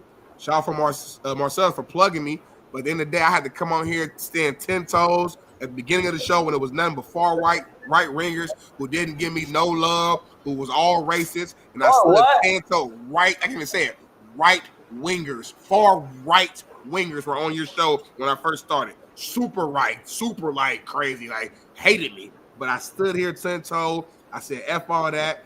I grew, entertained. Now I got about 40% of the fan base fuck with me. You still got 60%, and we growing. So shout out to us. Shout out to everybody. My mother said white wingers. He tried to say it 7 times and said white wingers every time. He still couldn't say it. Say it the right way real quick. Right winger. It's hard, ain't it? Ain't it hard to say though? Think about it. It's kind Say of it hard fast. to say. Say it fast. Right winger. You know what's not hard to say? Leftist, weirdo, left liberals. You can say it fast as all. You can say weird shit all day. You know what's funny? What, bro? I gotta go. What? Everybody bitching about Trump deporting everybody. I'm not gonna lie. Some of those videos are sad though. Like I know we like joking about some of the stuff. Nah, that could be sad. It's dangerous people here. I get it, but there's a lot of people, and I said it from the beginning. But you invading, and y'all ain't got no heart. Y'all ain't give a fuck. There's people here that's been out here for like 20, 30 years who are regular, everyday, good people who got families, and literally they're getting taken away from their kids, or their kids getting taken from them, and families are split up. I know y'all don't care because you like should have did it the right way. I get it, but I'm from the hood and I can understand. And I grew up poor, so I can sympathize from a family that trying to just find a way. A man trying to find a way for his family, a better opportunity, makes it here, builds up a life. Didn't do it the right way by the book, but he's not a bad person, and now they family are split up from like fuck if you far right or far left. If you got just any sort of heart or sympathy for a family, I mean, I can understand that. That's all I'm saying. I know y'all don't. Hey, here's the crazy part about it. I get what you're saying, and I got friends. I get what you're saying too, and I got a heart at the end of the day. You know I do. Here's the problem though. You and I could not go to any one of those other countries, homie, and a little less fart in the wind and let them smell it, and we would be killed, thrown in jail, or booted out. I'm just telling you, dog, you got to trust me on this. Not one of those countries would let us in there. And we have let everyone in, and we've become numb to what they have done to this country. And I got to keep it real. I got a lot of great friends that are immigrants and all that. And if you do it the right way, man, kudos to you. And I know we've built friendships over the years, but if you're not legal, dog, we got to address the elephant in the room. Nobody cares when they burn up a motherfucker on the fucking train station or take our kids. The problem like no one is, cares though, about that. we take like, for example, there are Americans who do that same shit, who shoot up schools and shit. That don't define all Americans though. So I'm saying I know there are illegals who do fucked up shit, but that don't define all the illegals either though. It's like, but we use those examples to fit whatever narrative we want. Yeah, you know I'm not saying that, but I'll be damned, homie, if cats is getting debit cards to come in our country and then do some shit, and you and I can't get it. Like, wait up, I never got a fucking. I feel you on that. I never got a COVID check. I never got a fucking IRS break. I didn't get shit, but we got motherfuckers coming over here, and I'm like, nah, the problem is we've become numb to what we've allowed over the last however many years, and now we're seeing it. But no one mentions, homie, remember, the same border czar, this crazy white dude everybody's calling out crazy, he was Obama's border czar that deported 5 million people, homie. No one wants to talk about it. That's fact. Not cap, no fiction. Fact, the border czar was Obama's border czar, took 5 million motherfucking immigrants out of here, and everybody praised Obama. But now it's different. Let's be real, homie. We got to keep it funky. DMV living. You don't want to hear that, do you, homie? See, that's the problem. See, the problem is we got guys, I don't know if you saw it, flipping over on boats coming into San Diego the other day on Ocean Beach, San Diego. And now Americans, us, you and I, helped them because we got hearts. We helped them get out the water. 2 of them were drowned. There was 30 on a boat coming over here, homie, with fucking fentanyl and all kind of shit. We got to cut it out eventually, Smitty. And it is what it is, dog. I feel what you're saying, and I know we have partners that go through it and that came over here, but at the same time, I gotta protect the future Smitty son, daughter. I just gonna keep it funky if I'm the president, and I'm not mad at it. I get it. It's a heartfelt thing. I get it, but at the same time, it's got out of control, homie. We got a lot of bad here, and we're the only country that allows it, and we become numb to it. Just keeping it funky. You and I can't go to Russia and do that shit. We can't go to Cuba. Can't go to Mexico. I'm just picturing myself like just getting thrown out my home and shit, and just thrown back to the country. Yeah. And now I have nothing now. I'm in a new country. I have nothing. I don't know where. I have nowhere to live. I have no food like that. I'm not saying whatever's right. I don't know what the right to say because I understand the other side too. You can't just let criminals just do stuff. I get that too, but it's like, damn, it's like, I don't know. It's just tough. It's just hard to say. It's tough. Yeah. So. Well, that's another day, another dollar, man. Appreciate you coming on every day as always. Great banter. We give it back and forth, and that's why this is the realest show on planet Earth. We talk about shit no one else wants to talk about because y'all don't appreciate the fact that Smitty goes out on a limb and talks about shit he shouldn't or can't, but he does. So give him some credit and kudos, and drop a super chat in the line, and come become a member on our new channel as well because I'm about to do all things LA. All things LA. Ron, I know you'll be the first one to pick Smitty off, but guess what? Shout out to you for. He can't wait. If Trump, like, you ever seen the movie The Purge? If he make The Purge, I saw the fake one though with the funny one. I seen the Meet the Blacks. Oh yeah, exactly. Yeah. That's my shit. I love that. But The Purge basically is 24 hours. You could kill, rob, do whatever. If that actually happens for real, Ron is coming for me first. But I got something for your ass, Ron. They ain't gonna be easy. Who am I going after first? Shit, Mina Kimes. You can't wait to get her ass. See, I don't want to hurt Mina Kimes though. You want to Mina Kimes, Ryan, just ESPN really. Ryan Clark, fucking. I got some homies there. You want to kind of y'all. You might just beat him up. You ain't gonna kill. You can just fucking. Nah, I like Dan. He just be lying. I don't know. You said you fucked me, man. You fucked me. You didn't come on my show. I'm not very text me. What'd I do to you, JB? I'll show that text. Hey, I gotta go for real though. Y'all have a good one. I'm gonna holler at y'all later, man. See you tomorrow. Work Cool Wednesday. No Mazzoni will break down some football film. I got all the playoff film already. Got it. So we'll show it tomorrow. The playoff games on the realest show on planet Earth. Peace.